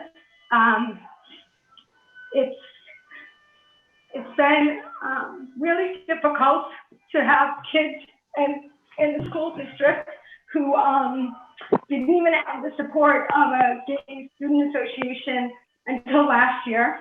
And with having something like this in the town, there'll be resources for folks who really want to find out what they can do, and that there's like-minded people. So I appreciate that you're doing this, and I hope you take the vote tonight, because it's time to just move forward. And the people that are not interested in it and think it is not the right thing, they can volunteer and turn it into something that helps us all have human rights. So that's all I have to say. Thank you so much. Thank you. And Joe, who is next? I'm sorry, I lost track a little bit in the chat.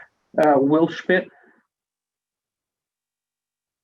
Hi there. I just want to say I was born and raised in Hamilton, attended the public schools K through 12, and I think this is really a step in the right direction. These are conversations that need to be had about discrimination, about privilege, and I'm really happy to see that this is being brought up. And for the record, this is a public forum for those who are concerned. And addressing some of the board members' concerns that this could stop free speech, things like that. I beg to differ. This is free speech, and people need to have these conversations. Big shout out to Anna for organizing this. I've been part of the Facebook group, and it's been really incredible to see the discussion, and it's really important. So thank you all, and please support. Thank you, Will. Joe, help me out here. I lost my. Annette Ritchie? Annette Ritchie? Hi, I'm sorry, my camera's not working. My family and I are new to Hamilton. I think we've lived here about a year, which means that we found out about this group and committee right at the get-go. I don't know how people missed it. I've enjoyed participating in it. I think it's really important, and as do both of my school-age children. One of them is participating with the youth group. It makes a great deal of difference to her to have her voice heard, and to know that the town that we now have chosen to live in actually cares enough to do something, to have the conversations. Since moving here, I have met people through just my neighbors and the library groups. And many times I hear from other people in town that they don't even know that we're doing this, but they're speaking about it not as I'm missing something. It's that why isn't our town doing something? Why are we not standing up? Why are we not using our voices in a positive way? And I think that's really important that I can say we are. The town is. I think it's important that we're doing something. I think it's great that we're talking about it. And I would urge people to vote in the positive. Thank you. Thank you. Did you skip Michael Madden? Michael Madden's next. I have him down as next. Oh, hi, everyone, and thank you for your time this evening. I really appreciate the opportunity to speak with you all. My name is Michael Madden, and I'm a Hamilton resident for the past 10 plus years. As an Irish immigrant to the United States, I 100% support human rights to all people. Having grown up on the border of Northern Ireland, I was subjected to many issues of human rights violations. I remember driving just 3 miles down the road from where I grew up and being asked by a foreign occupation force who I was, what my name was, where I was going, get out of my car, empty all the contents out of my car, and being held up for hours on end. So I 100% undeniably support human rights. And I think, who wouldn't? So this is a very, very, very important initiative to me. I'd like to thank the Board of Selectmen, the Police Commissioner, Russ Stevens, and many others on the call here tonight. Having said that, I've listened to everyone's viewpoints, and I've been through this. And this is an extremely important issue, and I think it deserves a town vote. Why not? Why are we in a hurry to push this through? I don't think we should be. Let's not rush this. I think it's for all of our benefit, and that we should welcome everyone and not exclude anybody's views on this. And like I said, I'm 100% for this initiative. So let's put it to the town. It's a human rights coalition. That means everybody's input. Let's put it to the town. Thank you so much for your time. I appreciate it. Thank you, Michael. Allison Spotts. Hi, Allison Spies, 14 Farrington Lane. Thank you for having this open to public comment, and thank you to the board for discussing all of this. I'd like to express my support for the commission. I think it is an important step in showing inclusion in this community, and I've really listened intently to the arguments against it, trying to understand. And I don't believe that it's going to infringe on people's freedom of speech to have a commission like this. I think that it will in fact strengthen freedoms for everyone in our community and show that we support all differences, and that we're working together to show that. And so I just wanted to say that. Thank you, guys. Thank you, Allison. And is it Anna up next, Joe? Am I back on track? That's the next one. Yeah, I think that's the we were caught up to. All right. Great, thank you, everybody. I want to also say thank you so much to the Board of Selectmen and to Joe and to Chief Stevens, and in his absence, Town Council, for all of his hard work. I have been here from the beginning, and I know that this has been a long process. So I feel like the group editing was really impressive, actually. That's hard to do.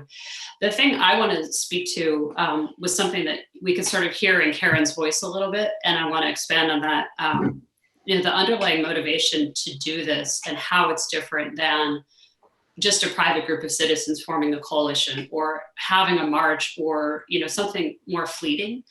That when the town itself makes this kind of a statement, it shows its residents that they are loved, they are safe, that they are protected. And you can hear the emotion in Karen's voice. I want to salute her bravery in speaking up, but she is one of many sort of examples we're hearing coming out of the woodwork, that when you create a space for people to feel heard and protected, all of a sudden you learn a lot more things about your town. And I think for a lot of people who haven't experienced it firsthand, that's really alarming and shocking to hear this. So I think one of the best things that's coming out of this conversation is people are feeling comfortable enough to speak up and recognize there's a place for them here.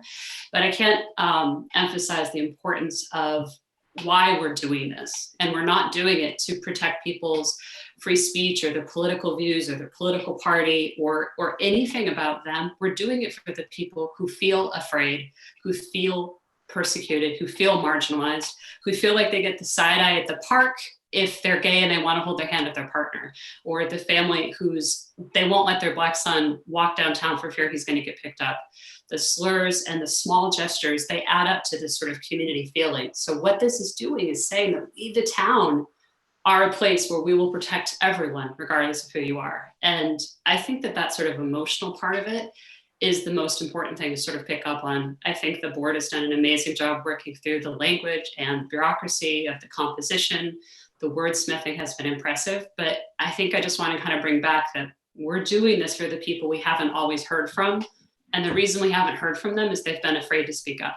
And if this helps give people more comfort to be part of our community, that to me is the ultimate victory, and why it's important for the town itself to do it apart from any other private citizen's effort. So thank you everyone for your time, for speaking up, and for your willingness to engage this really difficult topic.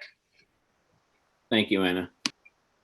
And, you know, I just want to say, I don't think there's any argument that we're all on the same page. It's just a matter of the language that we're going to be using in the document. So I just want to remind everybody that it's really about semantics. It's not about the concept. The concept we all agree on. Thank you, Darcy. I don't see anybody else kind of putting their hand up to talk, so we'll kind of move on with our discussion then. Thank you, everybody, for voicing your opinions and giving your input. We really appreciate the public comment. It's always good to hear from citizens, whether they're for or against something. It helps us kind of make our decisions. So I have a question. Mm-hmm. So I certainly echo Darcy's and everybody's comments here tonight. It's not a matter of do we believe in human rights, but how do we develop a policy that that is comfortable to all people. And so my question is, a lot of things that people have brought up tonight are very valid concerns. My question is, how does this, by instituting this policy, what are we planning to do to protect people from, say, disrespect or feeling like if they're a gay couple they can't hold hands? I mean, what exactly are we proposing to do?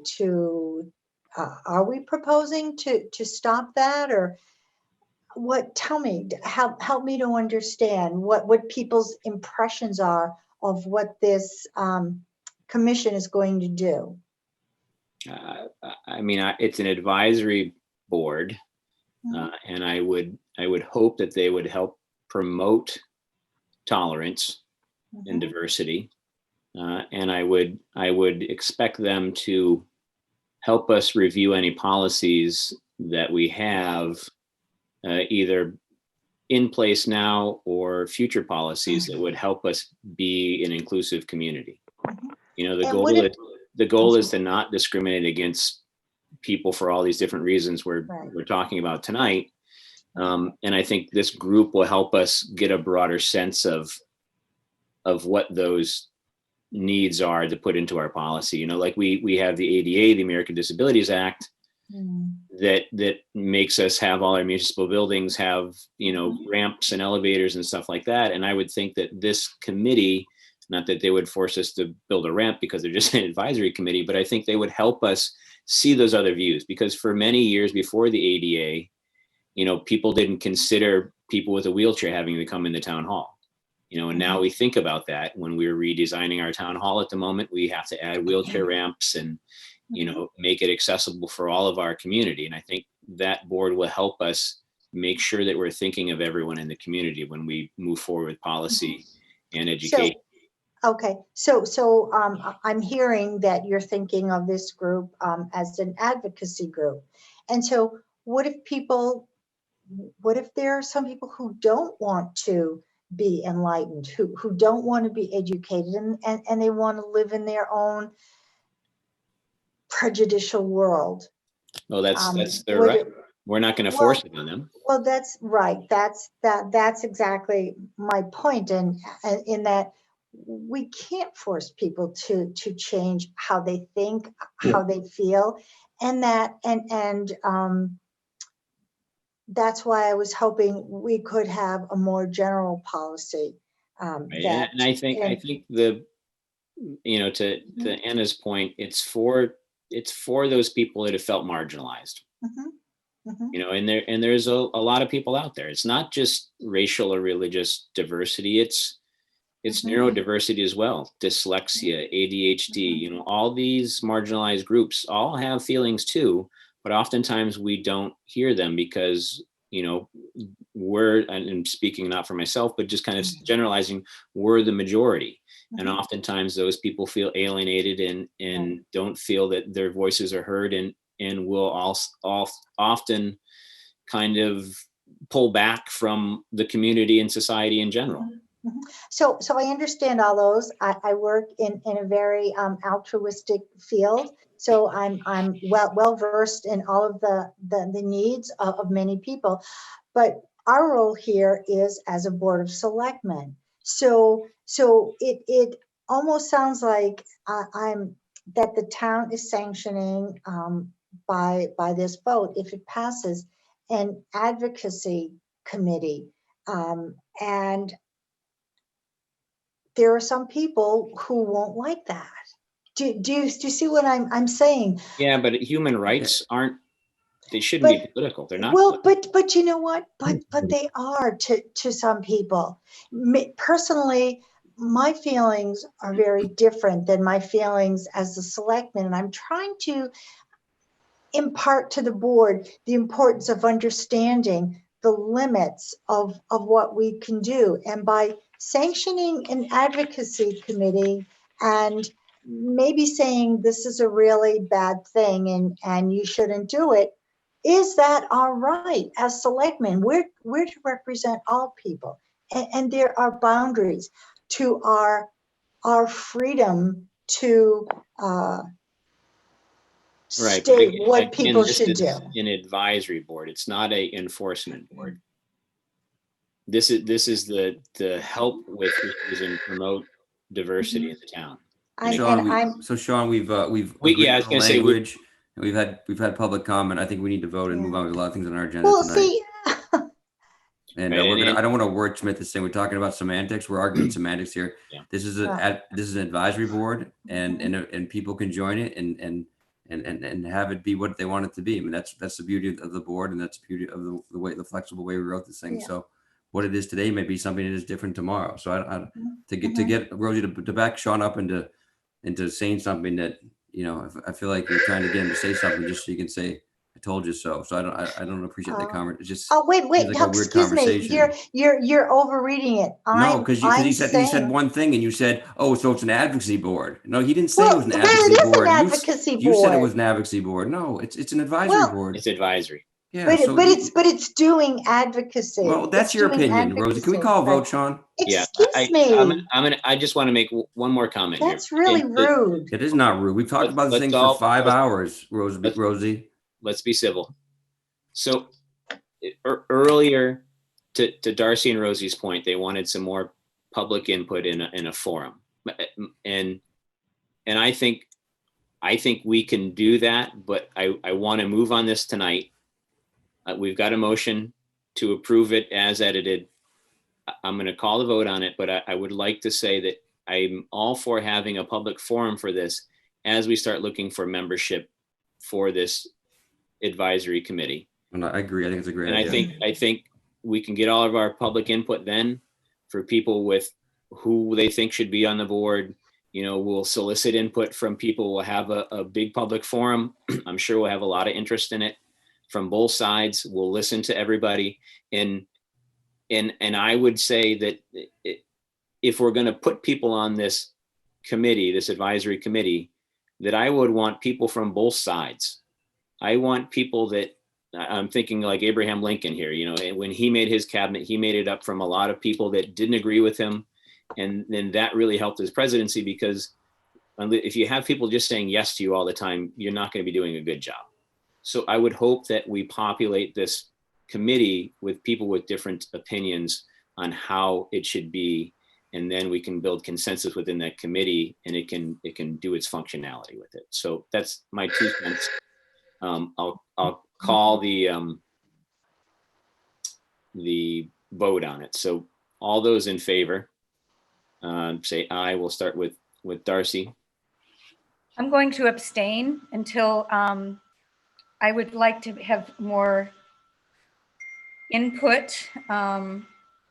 I'm going to abstain at this point, but I want to say that I like the concept. We have to do something, but I think it could be a little bit more refined. All right, thank you, Darcy. Rosie? I'll abstain also. I am 1,000% in agreement with the concept, but how do we do it? How do we do it remains an important question to me. Thank you. Okay, Bill?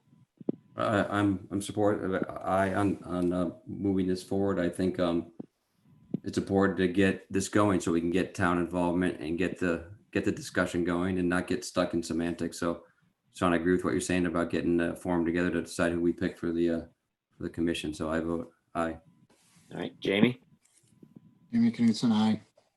All right, and myself, Sean Farrell, aye. Motion passes. Thank you, everybody, for coming tonight. You don't have to stick around for the rest of it unless you want to. You're more than welcome to. All right, up next on our agenda, we have, excuse me, fiscal year 22 budget message and planning and discussion based on all the wonderful things about budget planning Joe's going to talk to us about.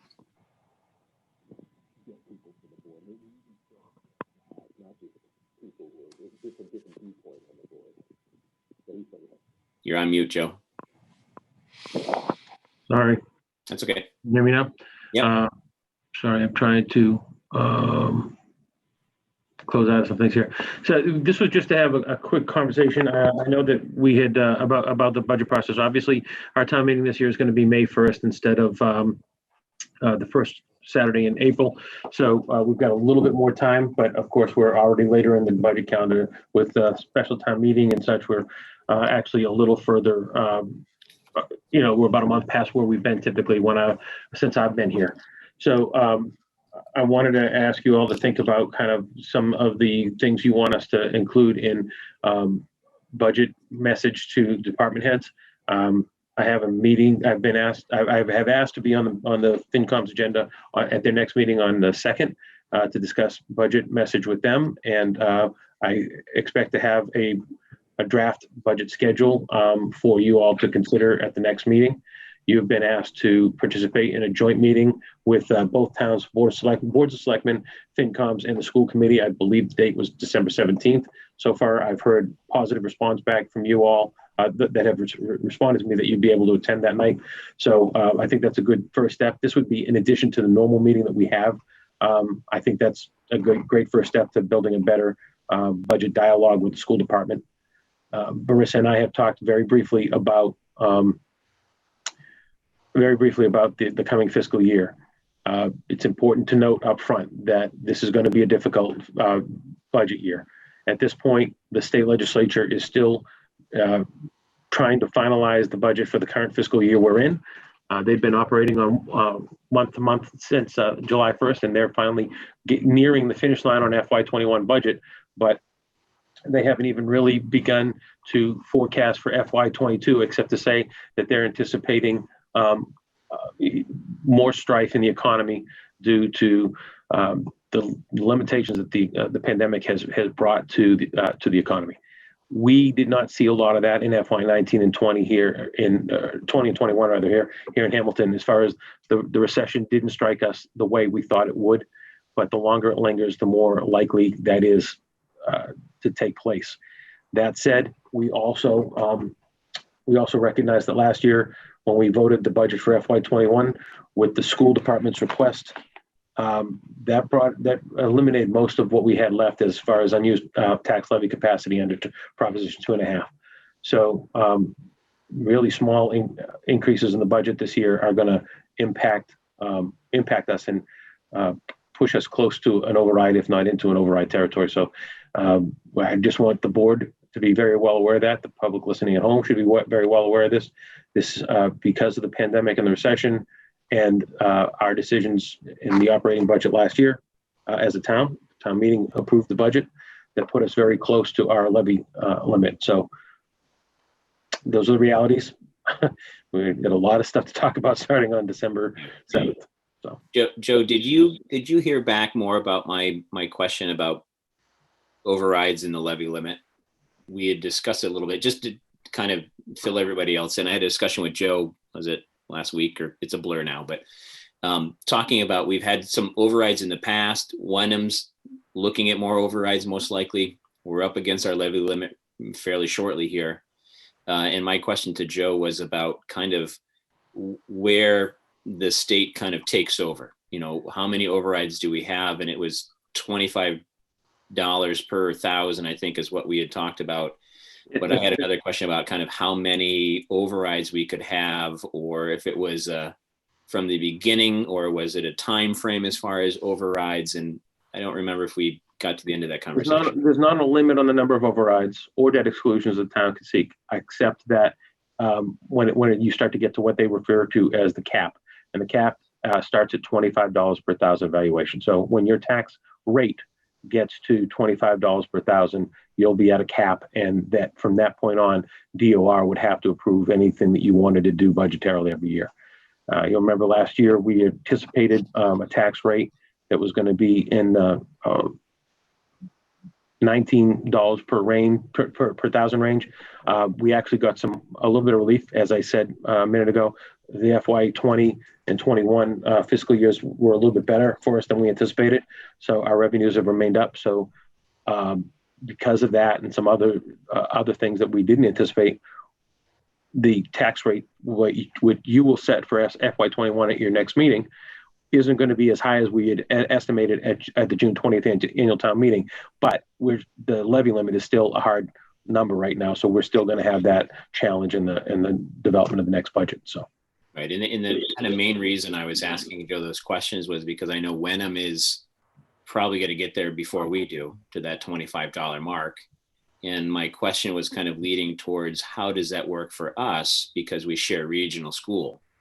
If they are at a position where the state takes over their budget, how does that work for the regional school? And that was kind of the question that I don't think we've quite figured out yet. I mean, hopefully we don't have to do it anytime soon, or it never happens, but you know, that may be a limiting possibility with the regional budget and how that works, because I would assume that would be a failed budget, or maybe even before we got even the chance to pass a budget, it would be failed or taken over by the state, and the state would own the school budget as well. So, you know, there's a lot of different factors kind of up in the air there. It's certainly something to talk with the school committee about when we meet, because, you know, you had already opened the discussion with the Wenham board to reopen the regional agreement and start to, you know, understand some of these things. I think it would be good for the school department to understand the possibility that, you know, we need to address these things in the regional agreement so that we don't run into being forced to do things that we don't want to do.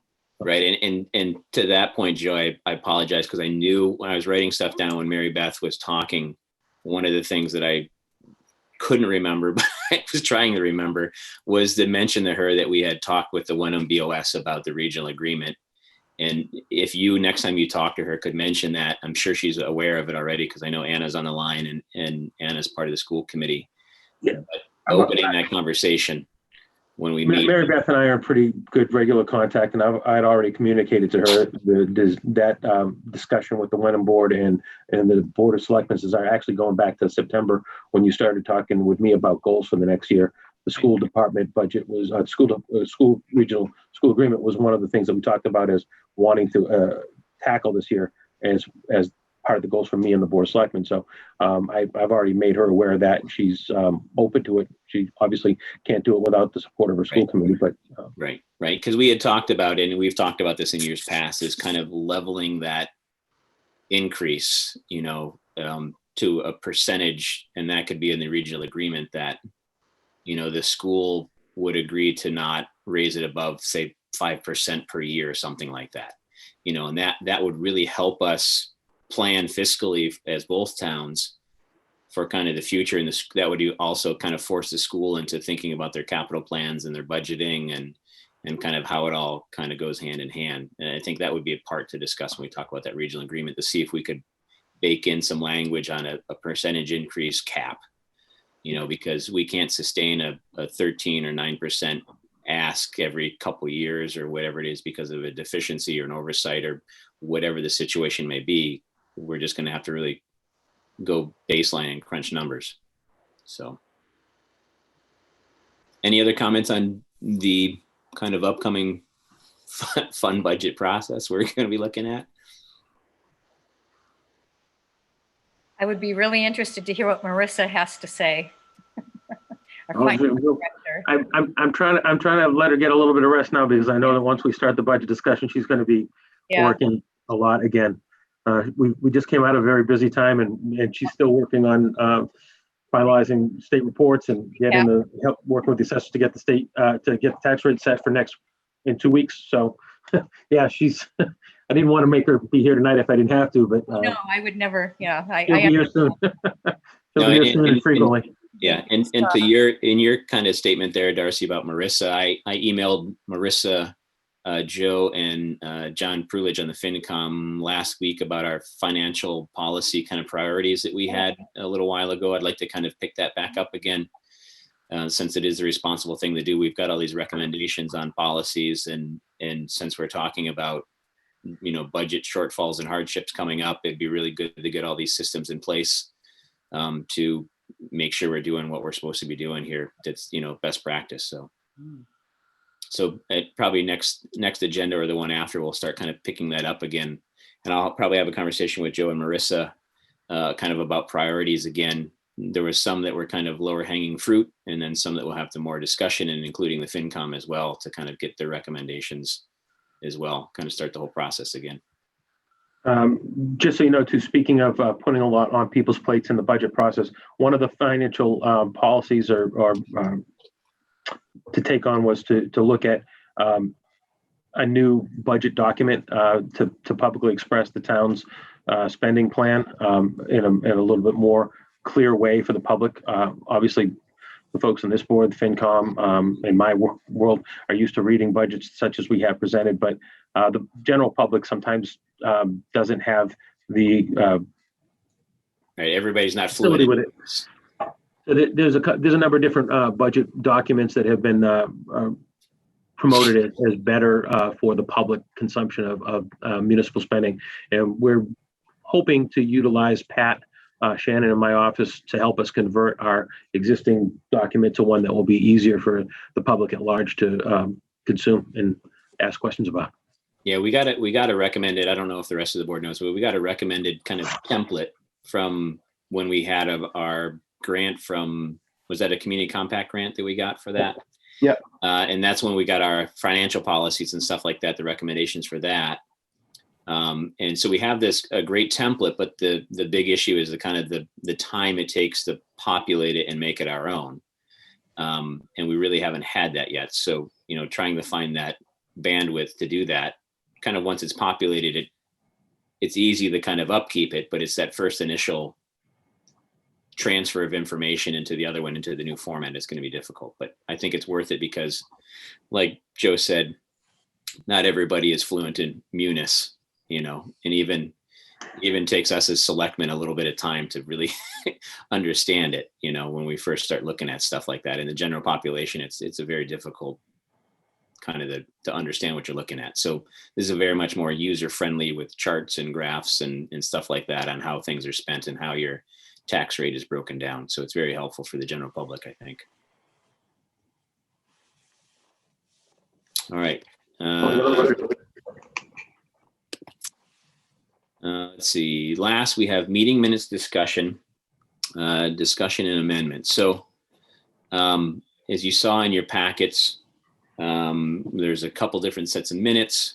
There's also some recommendations from the state, a suggested template from Joe, and an email from Joe kind of talking about best practices. So there's kind of be two parts to this discussion, and I just want to kind of talk about the first part of the discussion. Rosie had a conversation earlier today, and we kind of talked a little bit about kind of what her recommendations are, but it's really the will of the board on what we'll kind of do with the September 14th minutes. But I want to kind of keep it in the four squares, and I want the discussion to be mainly about kind of moving forward and changing the way we handle our minutes. And the fact that not many communities do the kind of almost transcripts that we do. And I feel that this is a perfect time to bring this up because there's, what's the word I'm looking for? But the minutes discussion that we're about to have is because members of the board felt that things that people said were taken out of context. And oftentimes when you're quoting something almost directly, but changing it a little bit, things can be out of context for people that read it or look at it. And this new type of minutes taking or procedure is more to what the state recommends. And it would be more of a kind of a general overview of the minutes with times and peoples and who made the motion, who seconded it, a very brief summary of it, and then people could refer back to the audio file, or in this case now we have video files, and they could go more kind of in depth with it. So I guess kind of a two-part conversation, and the first part would be talking about the September 14th minutes. And Rosie, I'm going to speak for you for a second, then I'll let you speak if that's all right. So Rosie is looking at the first set of minutes by Mary Alice. And she feels that she would like those minutes to be the ones that were approved for record. However, we looked at I'm going to say the fourth draft of those minutes or third draft of those minutes, and they were approved at a meeting. So we have a set of approved minutes already that the five of us agreed to. But Rosie would like to go back to the previous iteration of the minutes where they're more generalized. So I guess I'll open the discussion to see if the rest of the board feels that they want to keep the minutes as approved, or whether they'd be willing to go back to the minutes prior to the approval. It was the first draft of the minutes. And if I'm saying that right, Rosie, is kind of what you're requesting? He's muted. Here. That's exactly right. I think that objectively, Mary Alice has done our minutes for over 4 years. We've never had an issue with the substance of her minutes. I think she does our minutes very objectively. And I believe that those minutes are the best choice for the September 14th meeting. Right, and I had a conversation with Rosie today, and I think previous I said something similar, was that she had felt at that meeting that she didn't really have time to review and felt the kind of momentum and did quick edits and then approved it. And I expressed to her that at any point, any of us, when it's something on the consent agenda, especially minutes, feel free to table it if you haven't had the time to read it. That's exactly right. I had very little time. I think our minutes, having that particular evening, I get home from work at 5:30. We have a meeting at 6:30. And there are usually several other documents that come in right before meeting. And sometimes I like to read everything before the meeting. And so I just glanced at the minutes, was somewhat concerned with what they were conveying and felt that they were not representative of what had transpired. And so I made a hasty request to edit them, but in retrospect, I agree with Sean that if something like this comes up again, I would ask for them to be tabled and have sufficient time to review the minutes.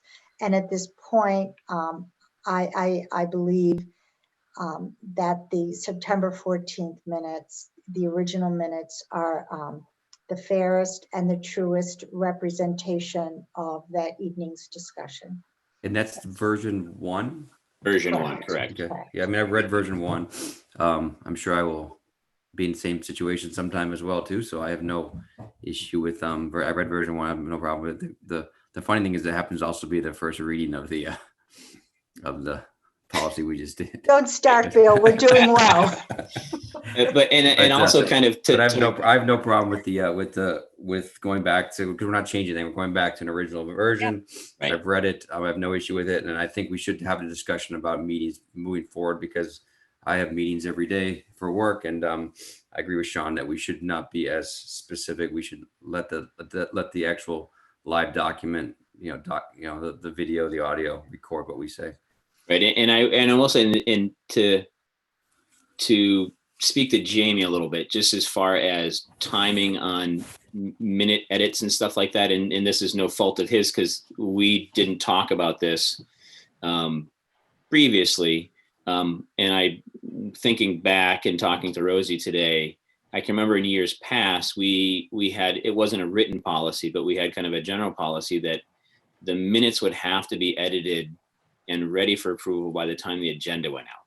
And oftentimes over the last handful of years, and this isn't Jamie's fault because it's pre him, we've had it where minutes can come out that day or that afternoon or something like that, and we've already populated them on the agenda, but people haven't had a chance to thoroughly read through them. So I guess I would kind of entertain a couple different things here. One would be to have kind of a board policy that when we are setting the agenda, whatever minutes are due for that next approval, that we make sure that we coordinate that when that agenda is going out on typically a Thursday, that those edits would be in to go out with the packets. Sometimes we're good about it, sometimes we're not so good about it. But if we kind of standardize that so that when everyone gets their packet, they have enough time to review the minutes and they're not doing last minute edits and feeling forced into saying yes on a consent agenda. But again, you don't have to say yes on the consent agenda. You can say, can we just table this? I'm not going to say, no, we can't. We need to approve the minutes because of X, Y, Z. I'm going to say, that's fine with me. Take the time to review it and get back to me. So I guess we'll kind of do a first part of the discussion with the minutes. And Jamie, feel free to cut in here anytime because this does affect you. But I'm going to assume that Rosie's going to make a motion to approve the minutes of September 14th, version 1 instead of version 4. And I see Joe there, and he's probably got a point of order for me. Yeah, just that's it. Point of order, the best way to do this would be so you voted unanimously to accept the minutes as they were finally amended there. So somebody that was in the winning side, that's any of you, has to move to take those up for reconsideration. Right. So I move that we take the approved minutes from the September 14th, 2020 Selectmen's meeting up for reconsideration.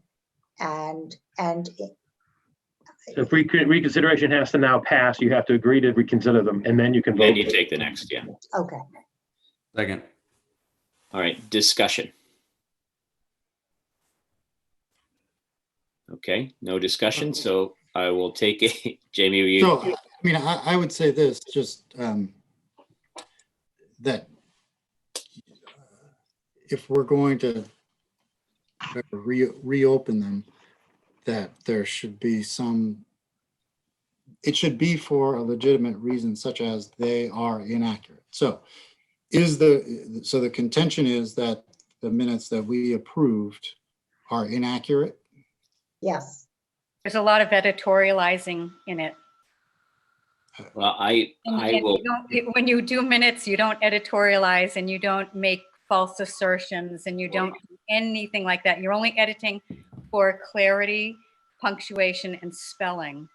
Well, I'll interject a little bit because I've listened to it. I've transcribed it ad nauseum for hours now. So I think the version 4, which was approved, I feel is accurate to the transcript. I feel version 3 that was edited is the version that we're talking about, but it's mute because we didn't approve version 3. And my real thing is version 4, which was approved. If we feel that version 4 was inaccurate, we can revisit it to Rosie's motion. And I'm just clear. So this is just a discussion and vote about whether to reopen it, correct? Correct. And so Rosie has indicated that it's inaccurate, and so. Is there a motion on the floor? There's a motion to reconsider. That's it. I couldn't think of the word. Reconsider the September 14th minutes. Second. I second. Seconded already. Already seconded. You're thirding it, so that's okay.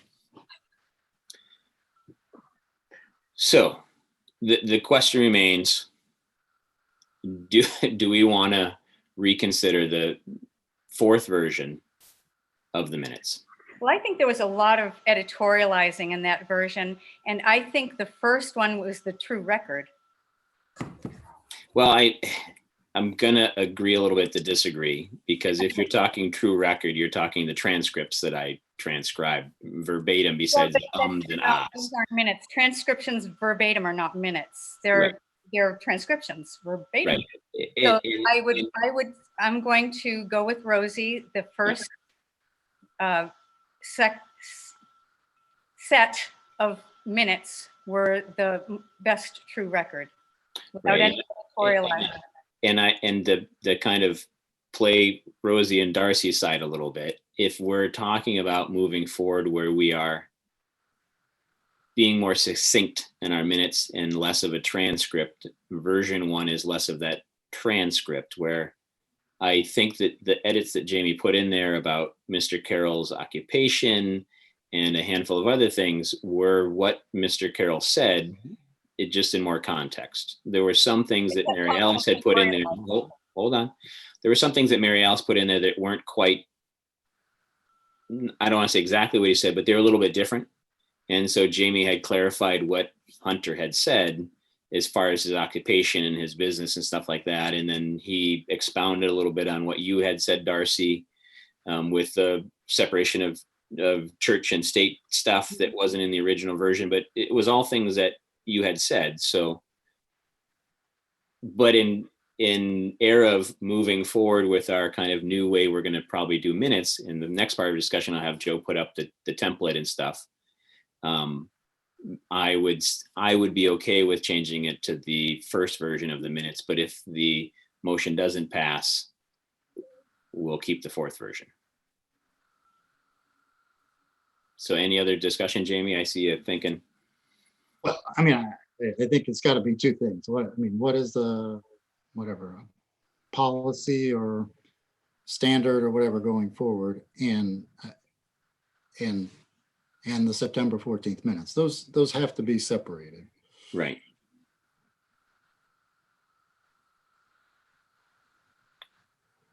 So I will, there's no more discussion. I'll call the motion on reconsidering the September 14th minutes.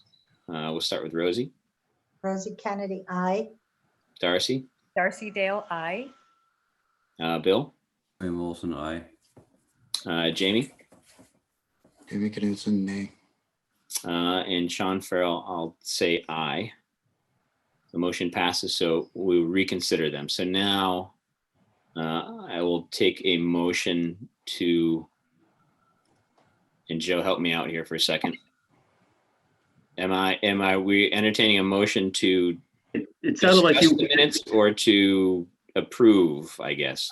I would say that you would, it sounded like you wanted to accept the motion to approve the minutes that Ms. Kennedy and Ms. Kennedy and Ms. Dale believe are the most accurate, the first version of the minutes that was included in the packets from you earlier today. All right. So if anybody wants to make that motion, then we can have a discussion. You said so moved, Darcy, was that right? Okay. Yes. And a second? Second. All right, second. Any further discussion? Yeah, I will have some discussion. The minutes are accurate. They were unanimously approved after being held and edited and voted on with regard to the editing. I would need to go back and check the record as to when they were sent. I thought they were sent with the packet 3 or 4 days ahead of time. And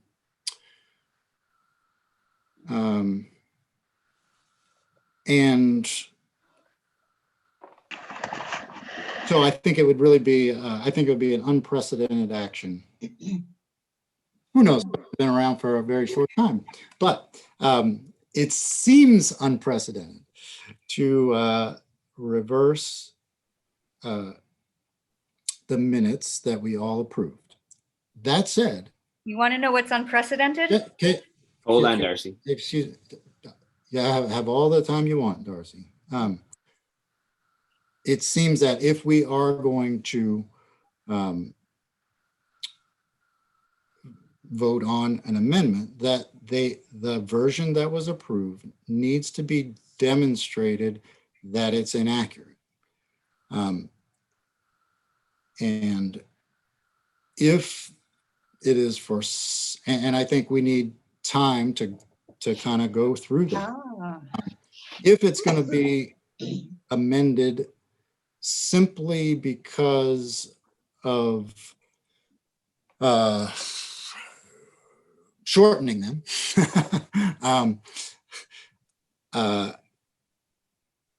I think that's, I think that's also a discussion we need to have at greater length, including leading into the your further discussion of the, whatever standards or policy. And I would just raise this, and again, who might, but we all in our many meetings discuss how important transparency is for all kinds of things. And obviously there's public interest in various things that go on with the Board of Selectmen, and this is one of them. And so I just wonder whether going to a minimalist set of way of doing minutes serves that goal. And if you're comfortable with that transparency, and I'm not at all saying that there needs to be a transcript of every meeting at all. I'm not saying that great amount of detail is necessary for every issue that comes up. But if there are things that are of public interest, I would not be wanting to vote against transparency. That said, if it was inaccurate, absolutely, we should change it, but that's gonna need to be demonstrated. Well, it's really unusual to have editorializing, almost a page full of editorial content that you put in, that you added to the original minutes. That's unprecedented. I have never seen that done. And there were other things that were done in version 3 that I had never seen done before either. So you might want to quit while you're ahead. Let's take a vote. Any other discussion? I mean, so, and I want Joe just to comment, because we had a couple comments on the chat board here, but so, I mean, in terms of transparency, right? So Joe, every meeting is, without fail, is recorded and put on HWCam. Can you just give us a sort of percentage wise? Well, HWCam records all your meetings and has them available both there and on YouTube. In addition to that, I have, since the pandemic started and we started doing our meetings virtually, I have I think I have all of the meetings that the Board of Selectmen has done since then recorded in our Zoom account. So we'd be able to pin minutes to the actual record of the or a link to the actual Zoom Zoom recording of the meeting, so that people would be able to go to a specific spot in the meeting and say, oh, this was the discussion about this topic, and watch it for themselves. Right. Just since we seem to be getting into that portion of the discussion, the attached is, what you see on your screen now is what Joe, I don't want to go into that. Let's Okay. deal with the Yeah, let's yeah. I just want to, in terms of just commenting on what Jamie talked about transparency, to say, well, I'm good. I'm in favor of transparency, which is why I think it's great that they were recorded and put accessible for everybody. I think that what is, it's play both sides. What I think was highly unusual is 4 versions. I don't think I've ever been involved in a meeting that had 4 versions. I admit, I think I missed some things on one of the versions as well myself. So I'm not in favor of changing the version, going to a 5th version, but I will vote to approve going back to the original version that was done. I've read it. There's no inaccuracies in it. And I think it's a fair ability, sort of, because I will admit I even missed some of the revisions on version 4. So and I will make sure I don't make that mistake again. But I don't think, like I said, I've been on many boards. I've never seen a meeting revised 4 times. So I'm fine going back to the original version. And I think transparency, that the record's there. We all know what everybody said and what everybody questioned, and the topic of this is important, but it's not. It is a topic that passed, and it's not going to get rescinded or reversed because of the meeting minutes. So I'm in favor of going back to version 1 and moving on, and not once again getting stuck in semantics. Right. I to Bill's kind of point there, I was fine with version 1 and I was fine with version 4. Yeah. So, I feel they're both accurate. They're just different levels of expounding on some of the details of the meeting. But to Jamie's point, at the same time, if version 4 was approved and accurate, we're revisiting it. But, I think as far as moving forward, if we could, I'll call the vote here in a second, but if we could move forward with it and then talk about kind of where we go from here, as far as, to Joe's point, a lot of this stuff is, even before we had audio tapes, but now it's even more accessible, and we can jot down times when different people speak and stuff like that. Well, are we going to be voting before we go into segue into that second? Mm-hmm. Okay. Yep. So refresh me, Rosie, you made a motion, correct, to that we accept the original version 1 of the September 14th, 2020 Board of Selectmen minutes. And Darcy, did you second that, I think? I did. Okay, just trying to catch up here. All right, so all those in favor of the motion, we'll start with Rosie. Rosie Kennedy, aye. Darcy? Darcy Dale, aye. Bill? Wim Wolfson, aye. Jamie? Jamie Knudsen, nay. Sean Farrell, aye. All right, moving on, Joe, now if you can put up that document for us. Before you move on, this wasn't on the agenda. That's not listed on the agenda. Yeah, it is. This was the only minutes that I was aware of was the 14th, the 9/14th. It didn't say that we were going to be discussing minutes policy, because I have a feeling there are going to be a lot of people who are going to want to stay with the written minutes as we have them, even supplemented by our Zoom meetings and recordings.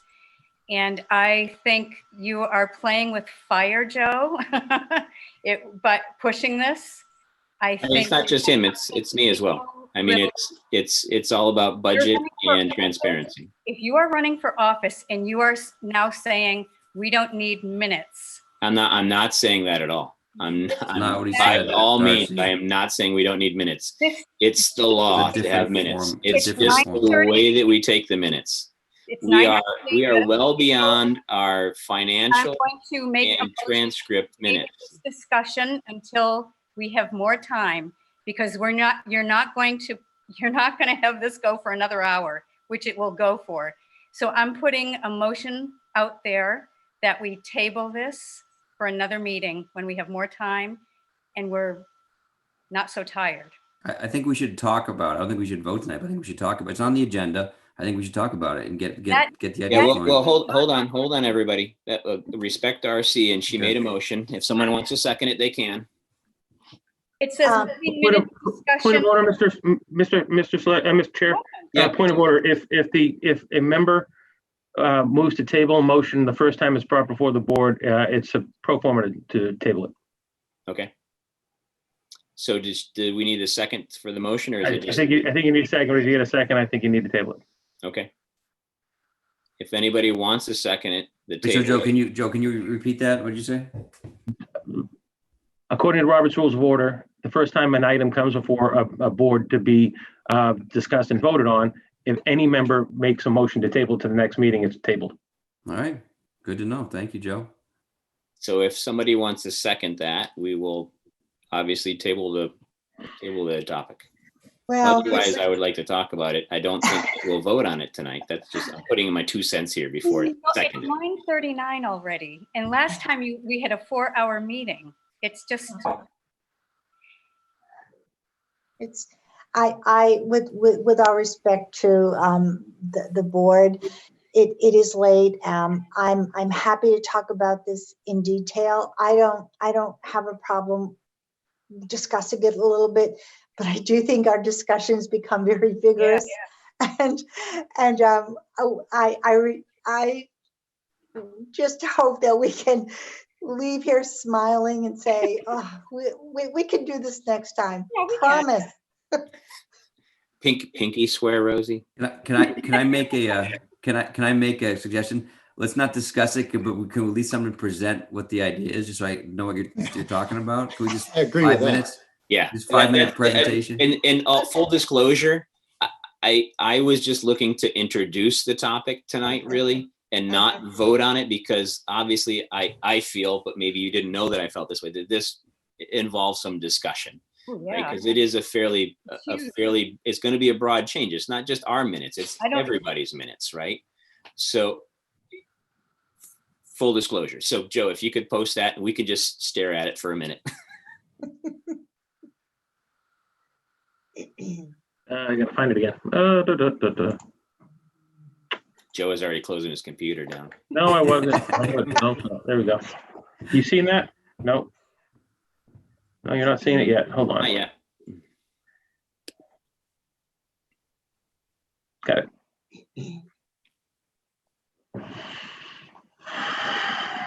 So this is the Attorney General has delivered this to cities and towns to provide what must be included in minutes.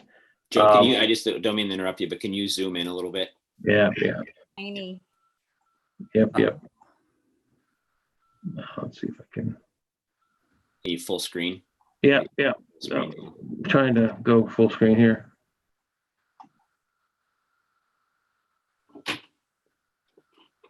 You see that better? Okay. That's a little better. Okay.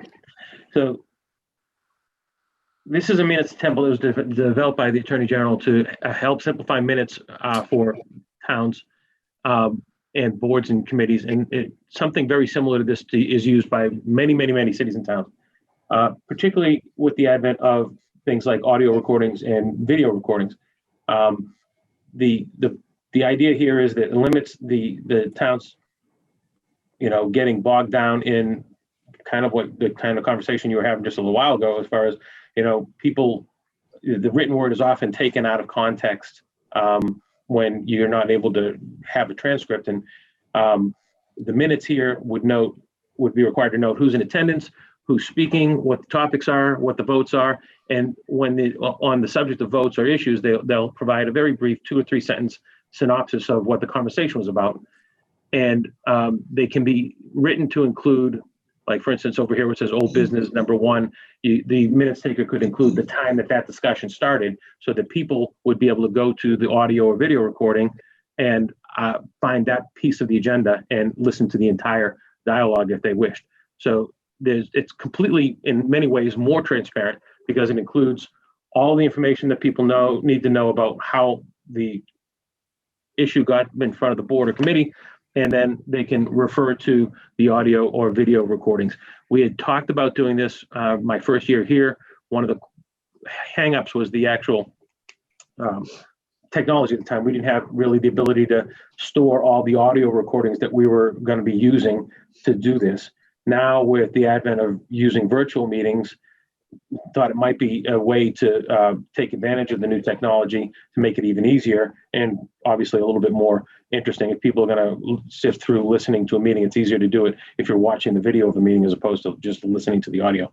So it was an idea that I brought up to actually, in my view, I think it offers more transparency, more completeness of the discussion for those who want to have that information. So more context in the way the discussion's held prior to votes being made. Was this in our packet? Because I don't recognize it. I emailed this part of this to you in June, I think, June or July. And then I know Sean sent it out again today. But my understanding was that there was not going to be a vote on this today anyway. So. All right. So Joe, with the technology, like, are we envisioning that, like, the section of the YouTube or whatever where the discussion is in the minutes? Like, so what I'd be trying to do, since we have control of both the Zoom meeting recording and the minutes themselves, if you move forward with a policy like this, I think we'd post the minutes as usual with the clerk and put them on the town website. And when we put them on the town website, we provide a link to the Zoom meeting, so that people that want to look at those minutes can open up the minutes and open up the link to the Zoom meeting. And then you would just have to toggle through to the time on the video. If it says that it took place an hour and a half into the meeting, you'd fast forward an hour and a half into the meeting and you'd have that discussion, that topic, to be able to watch. You wouldn't have to watch the whole thing. Right.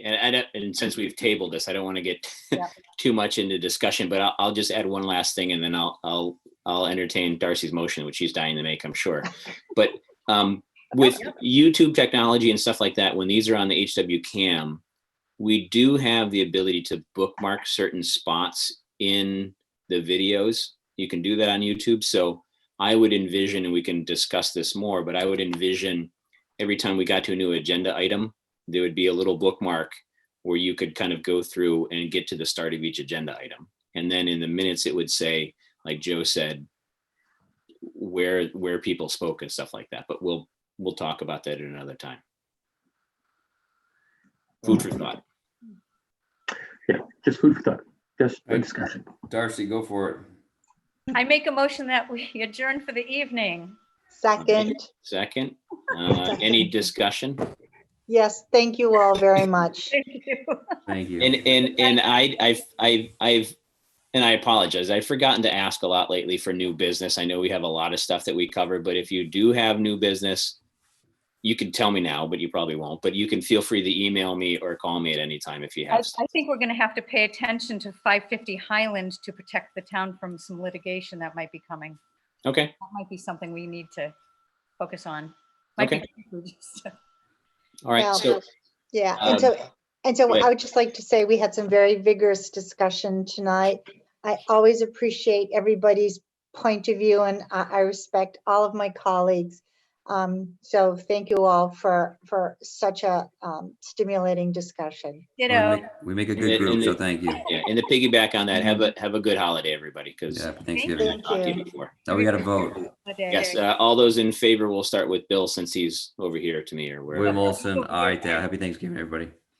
Jamie? Jamie Knutson, aye. Darcy? Darcy Dale, aye. Rosie? Rosie Kennedy, aye. And And myself. happy Thanksgiving. And myself, Sean Farrell, aye. Thank you all for sticking to the end if you did, and have a happy holiday. Thank you. Thanks, Joe.